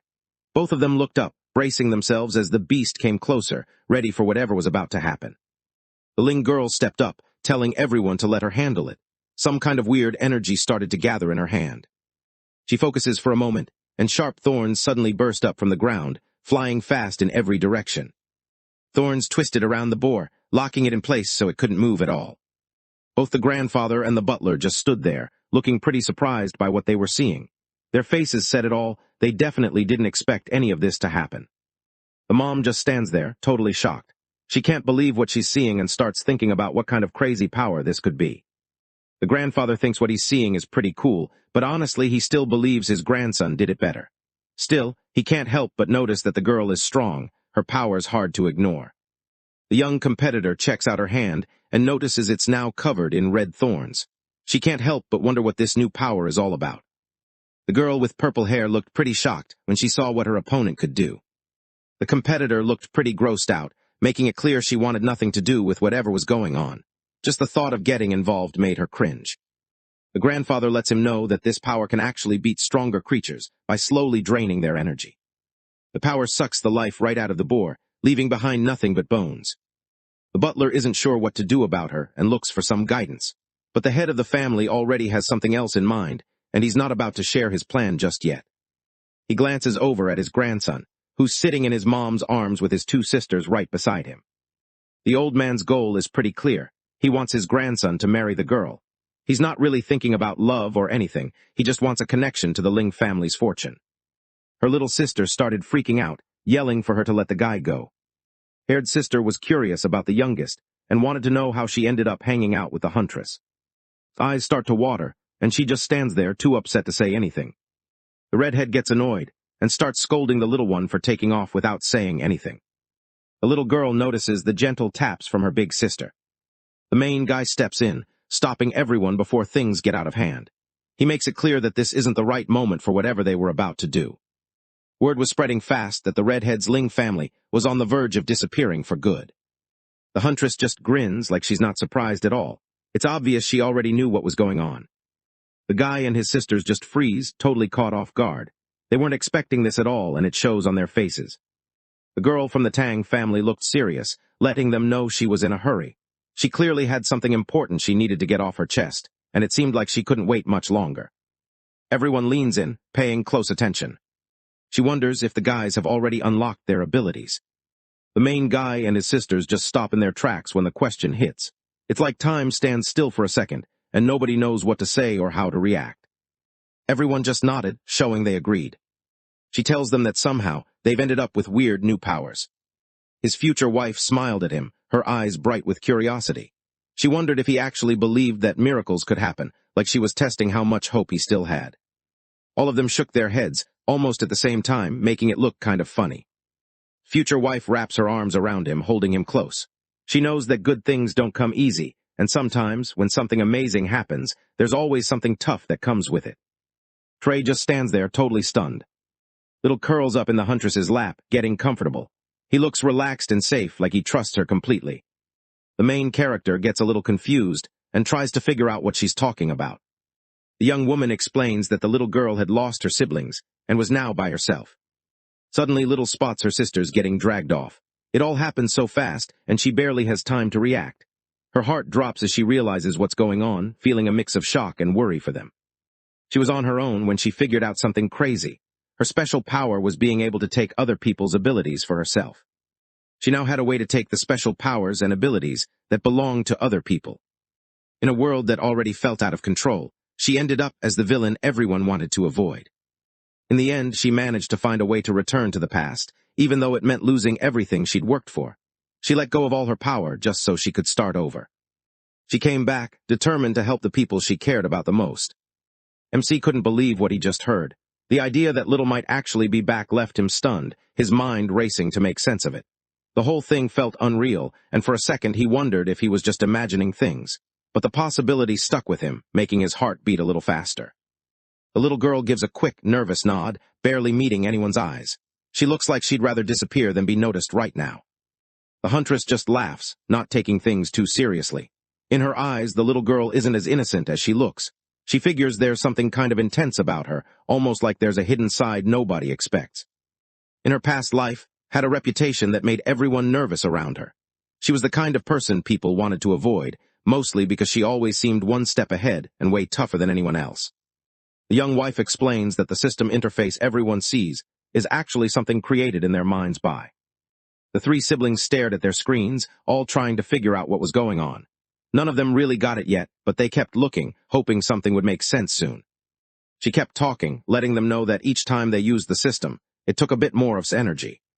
While she talked, Little, who was sitting down, suddenly gave off a strange vibe. Her research is the reason they have those special powers now. In her last life, she pushed herself to the edge, facing challenges that almost took her out, all for this one goal.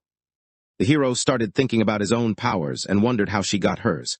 He couldn't help but be curious about this whole divine awakening thing and wanted to know more about her experience with it. The young woman let him know that had given up her own power just to keep him safe when things got risky. She snuck her way into the heart of the city, getting close to the people in charge. After a lot of close calls, she managed to take down the leader of the Mew family. She went through a lot to get that power. It wasn't easy. She had to push through tough times and deal with things most people can't even imagine. Every step was a struggle, but she kept moving forward, never backing down. After figuring this out, everyone rushed toward. Everyone gathered around, wrapping him up in a group hug. Everyone crowded together, feeling a mix of happiness and something deeper. The moment felt special, with a quiet kind of warmth passing between them. No one wanted to let go, and for a second, it was like the world slowed down just for them. Little tears up, feeling super happy to finally be with her siblings again. The panel shows a rundown bar that looks like it hasn't seen a good day in years. Some weird music is playing in the background, adding to the sketchy vibe. Inside the club, a girl is up on stage, showing off her moves on the pole. Out of nowhere, a dude walked over and started trying to get her attention. The girl with two different colored eyes gives the guy a grateful look and calls him, showing she trusts him. Out of nowhere, the woman lifts her leg and brings it close to the guy's face, catching everyone off guard. The guy barely hesitates and leans in, catching a whiff of her foot. Honestly, he thinks it smells pretty awesome. A guy with green hair walked up, looking at Blondie like he couldn't believe what he'd just seen. He seemed pretty confused, almost like he was trying to figure out if Blondie was actually serious or just messing around. He suddenly goes quiet, feeling a weird heaviness settle in. It hits him that something isn't right inside, like he's not himself anymore. Right then, the guy feels his head start to spin. The two of them finally let their real plans show, grinning in a way that made it clear something bad was about to happen. The guy looks scared, hoping they'll just leave him alone and not mess with him. Blondie sat in a dim basement, his hands tied behind his back. The same woman from earlier was there, messing with him and making sure he couldn't get away. He looked frustrated and a bit scared, not sure what she was planning next. The whole vibe felt tense, like something bad might happen if he didn't figure out a way out soon. He stands over them, fists ready, looking tough. He shoots a confident grin at the guy who's tied up, making it clear who's in control. A butler suddenly showed up out of nowhere, giving off a weird, mysterious vibe. He made it clear he wanted to know everything. No secrets, no holding back, just the whole story laid out. The butler stands there, his face looking tough and serious. The guy looked desperate, trying to save himself. He seemed scared and wanted everyone to know he was only there because he had a job to do. He was supposed to stop a bunch of monsters from causing chaos. The old man looks at him and waits, wanting him to keep going. After beating those beasts, the guy ended up with some cash in his pocket. The old man's face turns red with anger. He's clearly ticked off, thinking this guy never should messed with his kid. The guy looked pretty stressed. He tried to defend himself, insisting he wasn't the one responsible. He pointed out that it was actually 3 people in masks who did it, not him. The old man started wondering about the group. He wanted to know who they were, where they showed up from, and what their names might be. He really had no idea what happened. He was standing pretty far off, just watching from a distance. All he noticed were 2 girls and a little kid. The old man couldn't believe what he just heard. He found out that it was actually 2 girls and a kid, and the news totally caught him off guard. For a second, he just stood there, trying to process it, not expecting something like that at all. He wanted to know which team the guy played for, and who was leading them. The old guy in the suit suddenly finds out he's on the red pomegranate team, and it totally catches him off guard. He wasn't expecting that at all. He thinks back and suddenly remembers a portal, where some seriously strong monsters are hanging out. The man glanced back, spotting the woman he'd talked to earlier. He nodded at her, making it clear she should look after the other guy. The prisoner lets out a desperate scream, feeling totally hopeless because he knows the promise to set him free has been broken. The guy takes a hard hit right in the face from someone's chunky platform shoe. The woman presses her foot against his face, holding it there. The old man remembered his promise not to mess with the guy, but he still felt like he had to prove a point. Even if he didn't want to, he thought showing what happens if you cross him was necessary. He heads for the stairs, gives one last look around, and walks out of the basement. One second he's standing somewhere else, and the next, he's up on a rooftop in the middle of the night. The city lights stretch out below him, everything quiet except for the distant hum of traffic. The air's cool up here, and for a moment it feels like the whole world is asleep except for him. A guy heads across the rooftop, taking steady steps. He glances down and notices a few cracks spreading across the ground. The old man crouches down, checking out the cracks in the ground. He brushes his hand over them, kind of curious. Out of nowhere, the ground lights up with this weird energy. Not wasting any time, he heads off to another spot in the building to see what's going on there. He thinks it over for a bit, and then figures out what's really going on. Back then, he was there, holding the protagonist's little sister in his arms while she was hurt. He realizes this might actually matter, and now he wants to make sure he's right. The story heads back to the bar under that bright neon sign. Inside, a woman dances for the customers, moving with confidence and catching everyone's attention. A guy with green hair steps into the room. He spots the butler and calls him Lord, which is kind of odd. The butler looks a bit surprised, but tries to keep his cool. The whole vibe in the room shifts, and it's clear something unusual is going on. The butler sat back, enjoying his warm drink while he watched the young guy walk in. He looked up, curious to see if the kid had picked up any news or clues since the last time they talked. The guy pulls out his phone and shows a picture, letting everyone know it wasn't easy finding the person he was after. He explains that the target was just a D-rank guy who lived with his 3 sisters, but he died about 6 months back. The camera zooms in on an old photo showing the hero from his past life. He looks genuinely happy, surrounded by 3 girls. There's a sense that these were good times, memories that probably feel both distant and important to him now. It's the kind of snapshot someone might keep on their phone or post if they wanted to remember when things felt simpler. The Lord studies the photo and remembers that everything in it went down about 6 months back. He suddenly remembers that this was when the main character's parents left to track down the family's beast. The next few panels show snapshots from the mission where everything went sideways for the hero.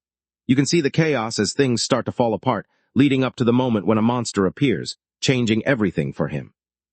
The butler suddenly thinks about the 2 girls who helped out the young guy earlier. He also remembers the treasure the kid managed to grab. Back in the present, the green-haired guy gets handed a bright blue orb that's glowing with energy. He handed the item over to his boss and showed his appreciation for the reward he got. The butler gives one last look, his face set and determined. He turns around and walks away, already thinking about how he'll make things right for his son. Next, the focus shifts to a baby bottle filled with milk sitting on the table. In the room, one of the sisters noticed the guy just sitting there, eyes locked on the baby bottle in front of him. He looked lost in thought, not really paying attention to anything else going on. The sister could tell something was up with him, and she kept glancing over, trying to figure out what was going on inside his head. His sister watches him closely, her eyes locked on him, fully focused on what he's doing. The main guy can't help but notice something weird. Regular folks always seem to hit a wall at B rank, but the nobles just keep going higher. His sister got down on one knee and told him that B rank was as far as humans could go. She also mentioned that the system everyone followed was actually made by the noble families. She goes on to explain that the whole point was to make it seem like they're better than everyone, like they're supposed to be in charge. Both of them freeze for a second, trying to process what just happened. She goes on to explain that she figured this out in her past life, and that really throws them off. It's not every day you hear something like that, and they're left with a bunch of questions, trying to wrap their heads around it. Back in time, the little girl used to be one of the big villains, someone nobody wanted to mess with. Turns out, over in the capital, the families there have always had the inside scoop on how to hit S rank. She keeps going, letting him know that the 8 biggest clans, the ones running everything, are keeping some serious secrets about reaching the next level. The hero didn't expect that. He's caught off guard, thinking about what could possibly come after S rank. The girl snapped back, her frustration showing as she said she had no idea. She explained that the Awakened were basically treated like human batteries, their energy just used up by others to make themselves stronger. She admits she once wanted to destroy everything, but after figuring out a way to save her brother, she returned with the Huntress.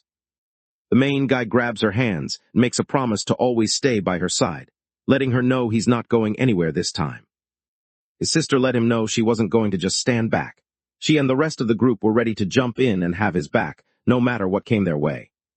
She starts to smile, even though her eyes are watery. As the hero stands by her side, she feels a bit better with him there. Out of nowhere, bursts through the door, cutting off the calm moment. It's clear something big just happened, and whatever it is, it's about to pull everyone into a mess they didn't see coming. The sudden interruption catches the boy and his sister off guard. Both of them freeze for a second, looking around and trying to figure out what just went down. It lets everyone know that the family's old butler showed up, bringing someone along. When they hear the news, the 2 siblings glance at each other, both clearly uneasy. She lets out a sly smile and shares that the guy who says he's the main character's mom's old friend is actually her butler. The guy tried to figure out why that information mattered right now. He wondered what it had to do with the trouble everyone seemed to be talking about. His thinks it's pretty suspicious that the butler would bring someone claiming to be Lady's friend. Somewhere else in the house, sat with a maid who was showing her how to act properly. The maid seemed pretty serious about manners and rules and tried to pay attention, even though she looked a bit bored by it all. The employee, who looked pretty serious, let her know that training was about to start, and the first thing they'd focus on was how she stood. The looked uninterested, barely reacting as she responded. She didn't seem excited at all, just letting him know she understood before turning her attention elsewhere. The maid noticed her with her hands in her pockets and wasn't having it. That was definitely against the house rules, and she made sure to point it out, not exactly going easy on her either. She gets pretty annoyed and wonders who this employee thinks she is, grabbing her like that. In the corner, the maid starts showing off, letting everyone know she's close with Lady. Meanwhile, behind her, a couple of guards are pulling a young guy away, not really giving him a chance to protest. The camera zooms in on the silver-haired man. He's yelling, his face twisted in anger, while security pulls him away. The maid just brushes off the interruption, acting like these things happen all the time. She doesn't seem bothered and keeps reminding herself that, no matter what, the engagement is what really matters right now. She's just over it. All the drama, all the noise, she's had enough. She lets out a long sigh, not even trying to hide how done she is, and shows that she got the point. Quietly lets a small red object slip from her hand, making sure no one notices. The object suddenly darts through the air, heading straight for the guy who's being pulled away. The item clings to the collar of his shirt. Right after, a small white flower grows out of the object, turning it into something that can pick up sounds. It gives a quick smile as a matching flower pops up on her ear, letting her tune into what's happening. She listens through the flower and catches the man getting angry at the butler, trying to find out who sent him. After sneaking around and checking things out, they came back into the room. She looked over at the 2 siblings, ready to see what would happen next. He grinned, curious if the phantom blood vine could do more than just its usual stuff, maybe even help with spying. She smiles, remembering how she used to be well known as a pair of assassins. The protagonist's sister wanted to know what she'd found out so far. She wonders if that guy is someone his mom is dating, and if his mom has dated a lot of people before. He looks caught off guard when the question comes up, his eyebrows shooting up as he tries to process what he just heard. He remembers clearly now, back when he was just a kid, not even born yet, he saw her with her boyfriend. The memory settles in and it all makes sense to him. He remembers how, after that, she would always bring him along whenever she wanted to see the other guy. His mom carried him in her arms, glancing around carefully as she moved forward. He remembers seeing his mom get dragged into a fitting room by that guy. The man pulls her in for a hug, She leans into him, looking tired, and starts talking about how the kid never stops eating and how exhausting it is to keep up with everything. Right after that, things get pretty close between the two of them. At the same time, the guy being held in her arms looked super uncomfortable. His face said it all. He clearly didn't know what to do with himself in that moment. Things start heating up fast, and the guy's just left there, sweating and feeling totally out of place. Back in the present, his tells him that this kind of thing is pretty normal, even mentioning that his dad has girlfriends too. The main guy starts thinking about the butler's actions. He can't figure out why the butler would lock someone up if this kind of thing happens all the time. It just doesn't add up in his head and makes him even more confused about what's really going on. When she hears the question, his sister goes quiet for a moment. She starts thinking hard, her eyes drifting off as she tries to figure things out. The whole situation suddenly feels heavier to her, and it's clear she's deep in thought, unsure of what to say next. She glances over at the guy's friend, hoping he might have some clue about what's going on. His sister brings up a thought that's been bugging her. What if the family doesn't think he's actually their son? His nodded, thinking it made sense. There wasn't really any other reason they'd call him in like that. After hearing the news, the guy stands there with his arms crossed, clearly not happy about it. His face says it all. He's pretty irritated. He pauses for a second, then flashes a confident smirk at the girls, like he knows exactly what he's doing. He reassures his sister, letting her know he's got things under control with his reincarnation power. His sister looks at him, caught off guard. She didn't expect him to speak up like that, and her cheeks turn a little red as she watches him. His sister smiled and nodded, showing she agreed with what he said. Just then, the bedroom door swings open, cutting off whatever the three of them were talking about. Someone suddenly screams really loud, making all three guys snap their heads toward the door, totally caught off guard. Out of nowhere, the door swings open, and one of the sisters rushes inside. She's out of breath and lets him know that Master wants to see him. Showed up with a confident smile, looking like he was ready to take charge now that they had finally gotten there. The white-haired sister looks around, not really sure what's going on. She tries to figure out who just showed up and what the other girl means. The steps in, leaning closer to the MC's sister. He quietly says something just for her, and whatever it is, it catches her off guard. She freezes, eyes wide, not sure what to do next. His sister started to get anxious, wondering if someone might be after her brother. The main guy goes on to share that this dude started telling people he was having an affair with his mom. His explains that the family looked after the butler's brother almost like he was their own kid, and they're really serious about how people see them. Sister Yi couldn't shake off her concern. She kept thinking about how families in the upper class could be really sneaky, always hiding their real intentions. Even if things seemed okay on the surface, she knew she had to be careful. They stayed close, making sure she knew they were right there with her. The little master wasn't on his own. He had them by his side, and that made things a little easier to handle. The kid steps up and tries to get everyone to relax. He lets them know that if they don't do something soon, things are just going to spiral. He turns to his sister and lets her know he wants to go, acting pretty chill about the whole thing. He doesn't have a solid plan and figures they'll just see what happens once they get there. She scoops him up and heads out of the room, leaving the other two standing there just watching her go. She leads him into a room where her grandfather is sitting back in an armchair. She lets her grandfather know he's here, and the old man looks up, waiting to see what this is all about. The head of the family casually waves his hand, signaling the young maid that she can leave. She quietly steps out of the room, not making a fuss, while he stays focused on whatever's on his mind. The grandfather pulls his grandson onto his lap. The kid looks up at him and grins, happy to be close. Off to the side, his sister stands back, watching the two of them hang out. Haired sister drops her head, clearly anxious about what might come next. Sitting on his grandfather's lap, the boy shook his head, letting her know he had things under control. The sister got the message and gave a polite bow. As soon as she walks out, the main guy is left standing there with just the other two. Right then, the main character's dad storms into the room, clearly annoyed and raising his voice, wanting to know why the old man called him over so suddenly. The grandfather stood up, clearly annoyed. He just couldn't understand why his son never seemed to take anything seriously. To him, it looked like all his son did was mess around, without even handling basic stuff at home. His dad tries to explain himself, saying he was only doing the kind of networking his boss always wanted. Meanwhile, in another room, the guy dating the main character's mom is getting roughed up by someone no one's seen before. The grandfather showed up in the basement with his son and the little MC. The butler was already there, waiting for them. The guys walk in and spot the mom's boyfriend. He's all tied up, looking rough with bruises on his face. The head of the family turns to the butler and motions for him to take the baby. The baby just keeps smiling, totally chill about everything going on. The older man carefully passes his grandson over to the employee, who accepts the boy with an easy smile. The young guy held in the butler's arms shoots him a wary glance. Meanwhile, the old man's smile hints at something off, making the whole moment feel tense. The grandfather wanted to know if the prisoner had talked yet, but the butler just shook his head. Nothing new, still quiet. The main character's dad leaned forward, clearly unimpressed, and wanted to know what the other guy had been talking about so confidently.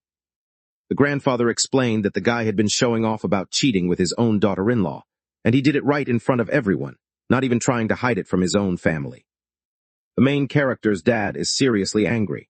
He storms around, thinking about how his friends might see him because of what that woman did. His reputation matters a lot to him, and now he's determined to handle the situation himself. The grandfather interrupts him, making it clear that the arranged marriage was something the family put a lot of effort into, and he isn't about to let that go easily. The guy tries to rush ahead, but the head of the family quickly steps in, holding him back before he can make a move he'll regret. So the grandfather decides it's time to settle everything. He tells them to do a DNA test on the prisoner and his grandson, wanting to get the truth once and for all. The butler lifts up the young master. The kid can't help but smile. Things are falling into place just like he wanted. He picks the boy up and sets him down on the table. The boy looks tense, probably trying to act brave even though he's clearly nervous about what's coming next. The butler quietly pulls out a small device and gently pricks the guy's finger, taking a little bit of his blood. He looked over at the prisoner. Since they had nothing to do with each other, he figured there was no reason to hold back. The butler lets everyone know that his son's death means his other kids are now in danger too.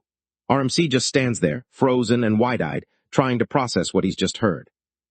The old man's face suddenly changes, his eyes glowing red, and that's when the kid finally gets it. It was the old man all along.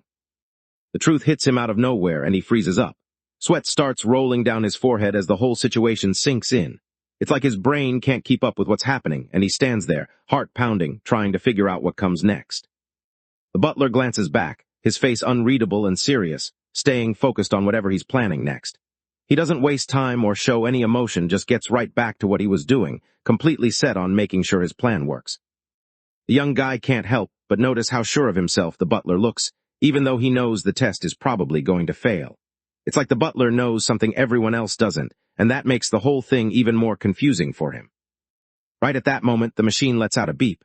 The old man looks over, grinning, and says the results are ready. Sooner sits there, wiping his sweaty palms on his jeans, his eyes locked on the envelope with the DNA test results. His leg can't stop bouncing, and he keeps glancing around the room, hoping for some kind of distraction. But nothing helps. The weight is making his stomach twist, and he can't shake off the nerves as he wonders what the results will say. The main character's dad waited, looking over as the butler glanced at the paper. Everyone seemed to hang on the next few seconds, wondering what news they'd get. The grandfather stands nearby, his face set and serious as he keeps an eye on everything. The boy can feel the pressure and start to tense up, knowing how much his grandfather's opinion matters right now.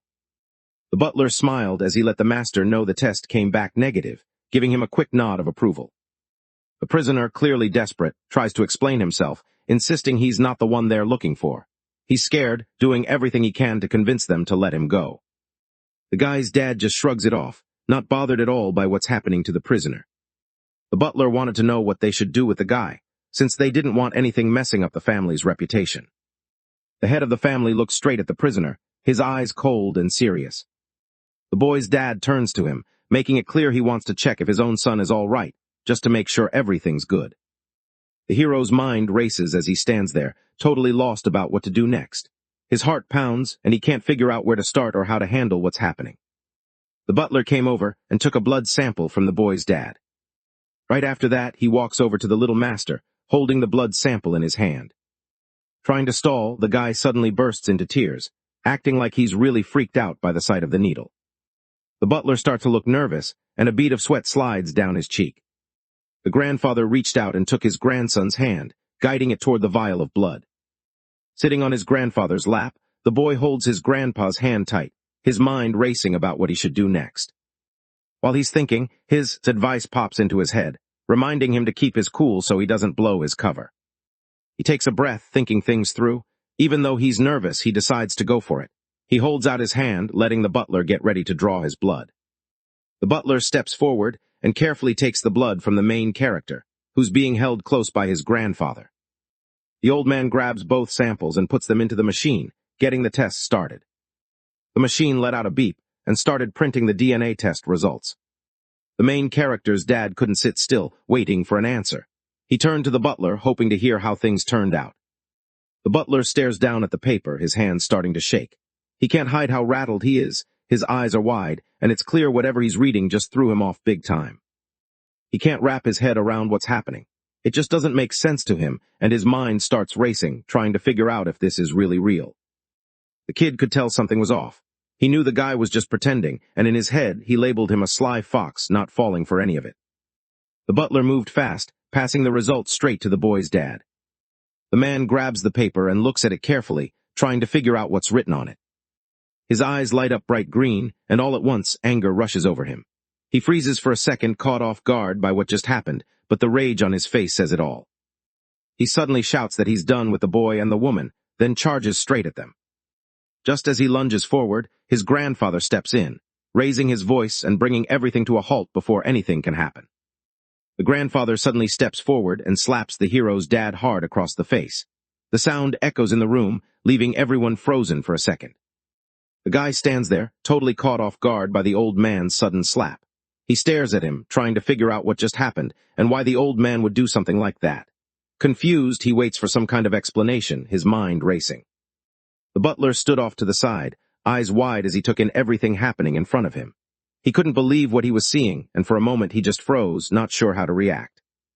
The head of the family just shook his head, looking at him like he was clueless. He wasn't surprised at all. He'd already known about everything this whole time. The hero's dad tries to explain himself, calling it networking. Honestly, that excuse is kind of wild, but that's what he goes with, moving on with the story. The grandfather's face turned serious. He looked at everyone and made it clear that anything that could embarrass the family just wasn't okay. The guy's dad started to wonder if it was even worth helping his son, or if maybe it'd be easier to just act like they didn't see anything and not use up their time and money on him. The grandfather looked at the boy, realizing just how much the kid had used up, food, supplies, all sorts of things. He figured it was about time for the boy to take on a new challenge, something bigger, an evolution mission. The main character's dad looks over, confused about what the old man just said. He's trying to figure out if there's something he missed, wanting to know exactly what the old guy meant. The grandfather lets him know that if he makes it through this, there's a real chance he could be really important to the family one day. He mentions that, no matter what, he and his wife are planning to have another kid.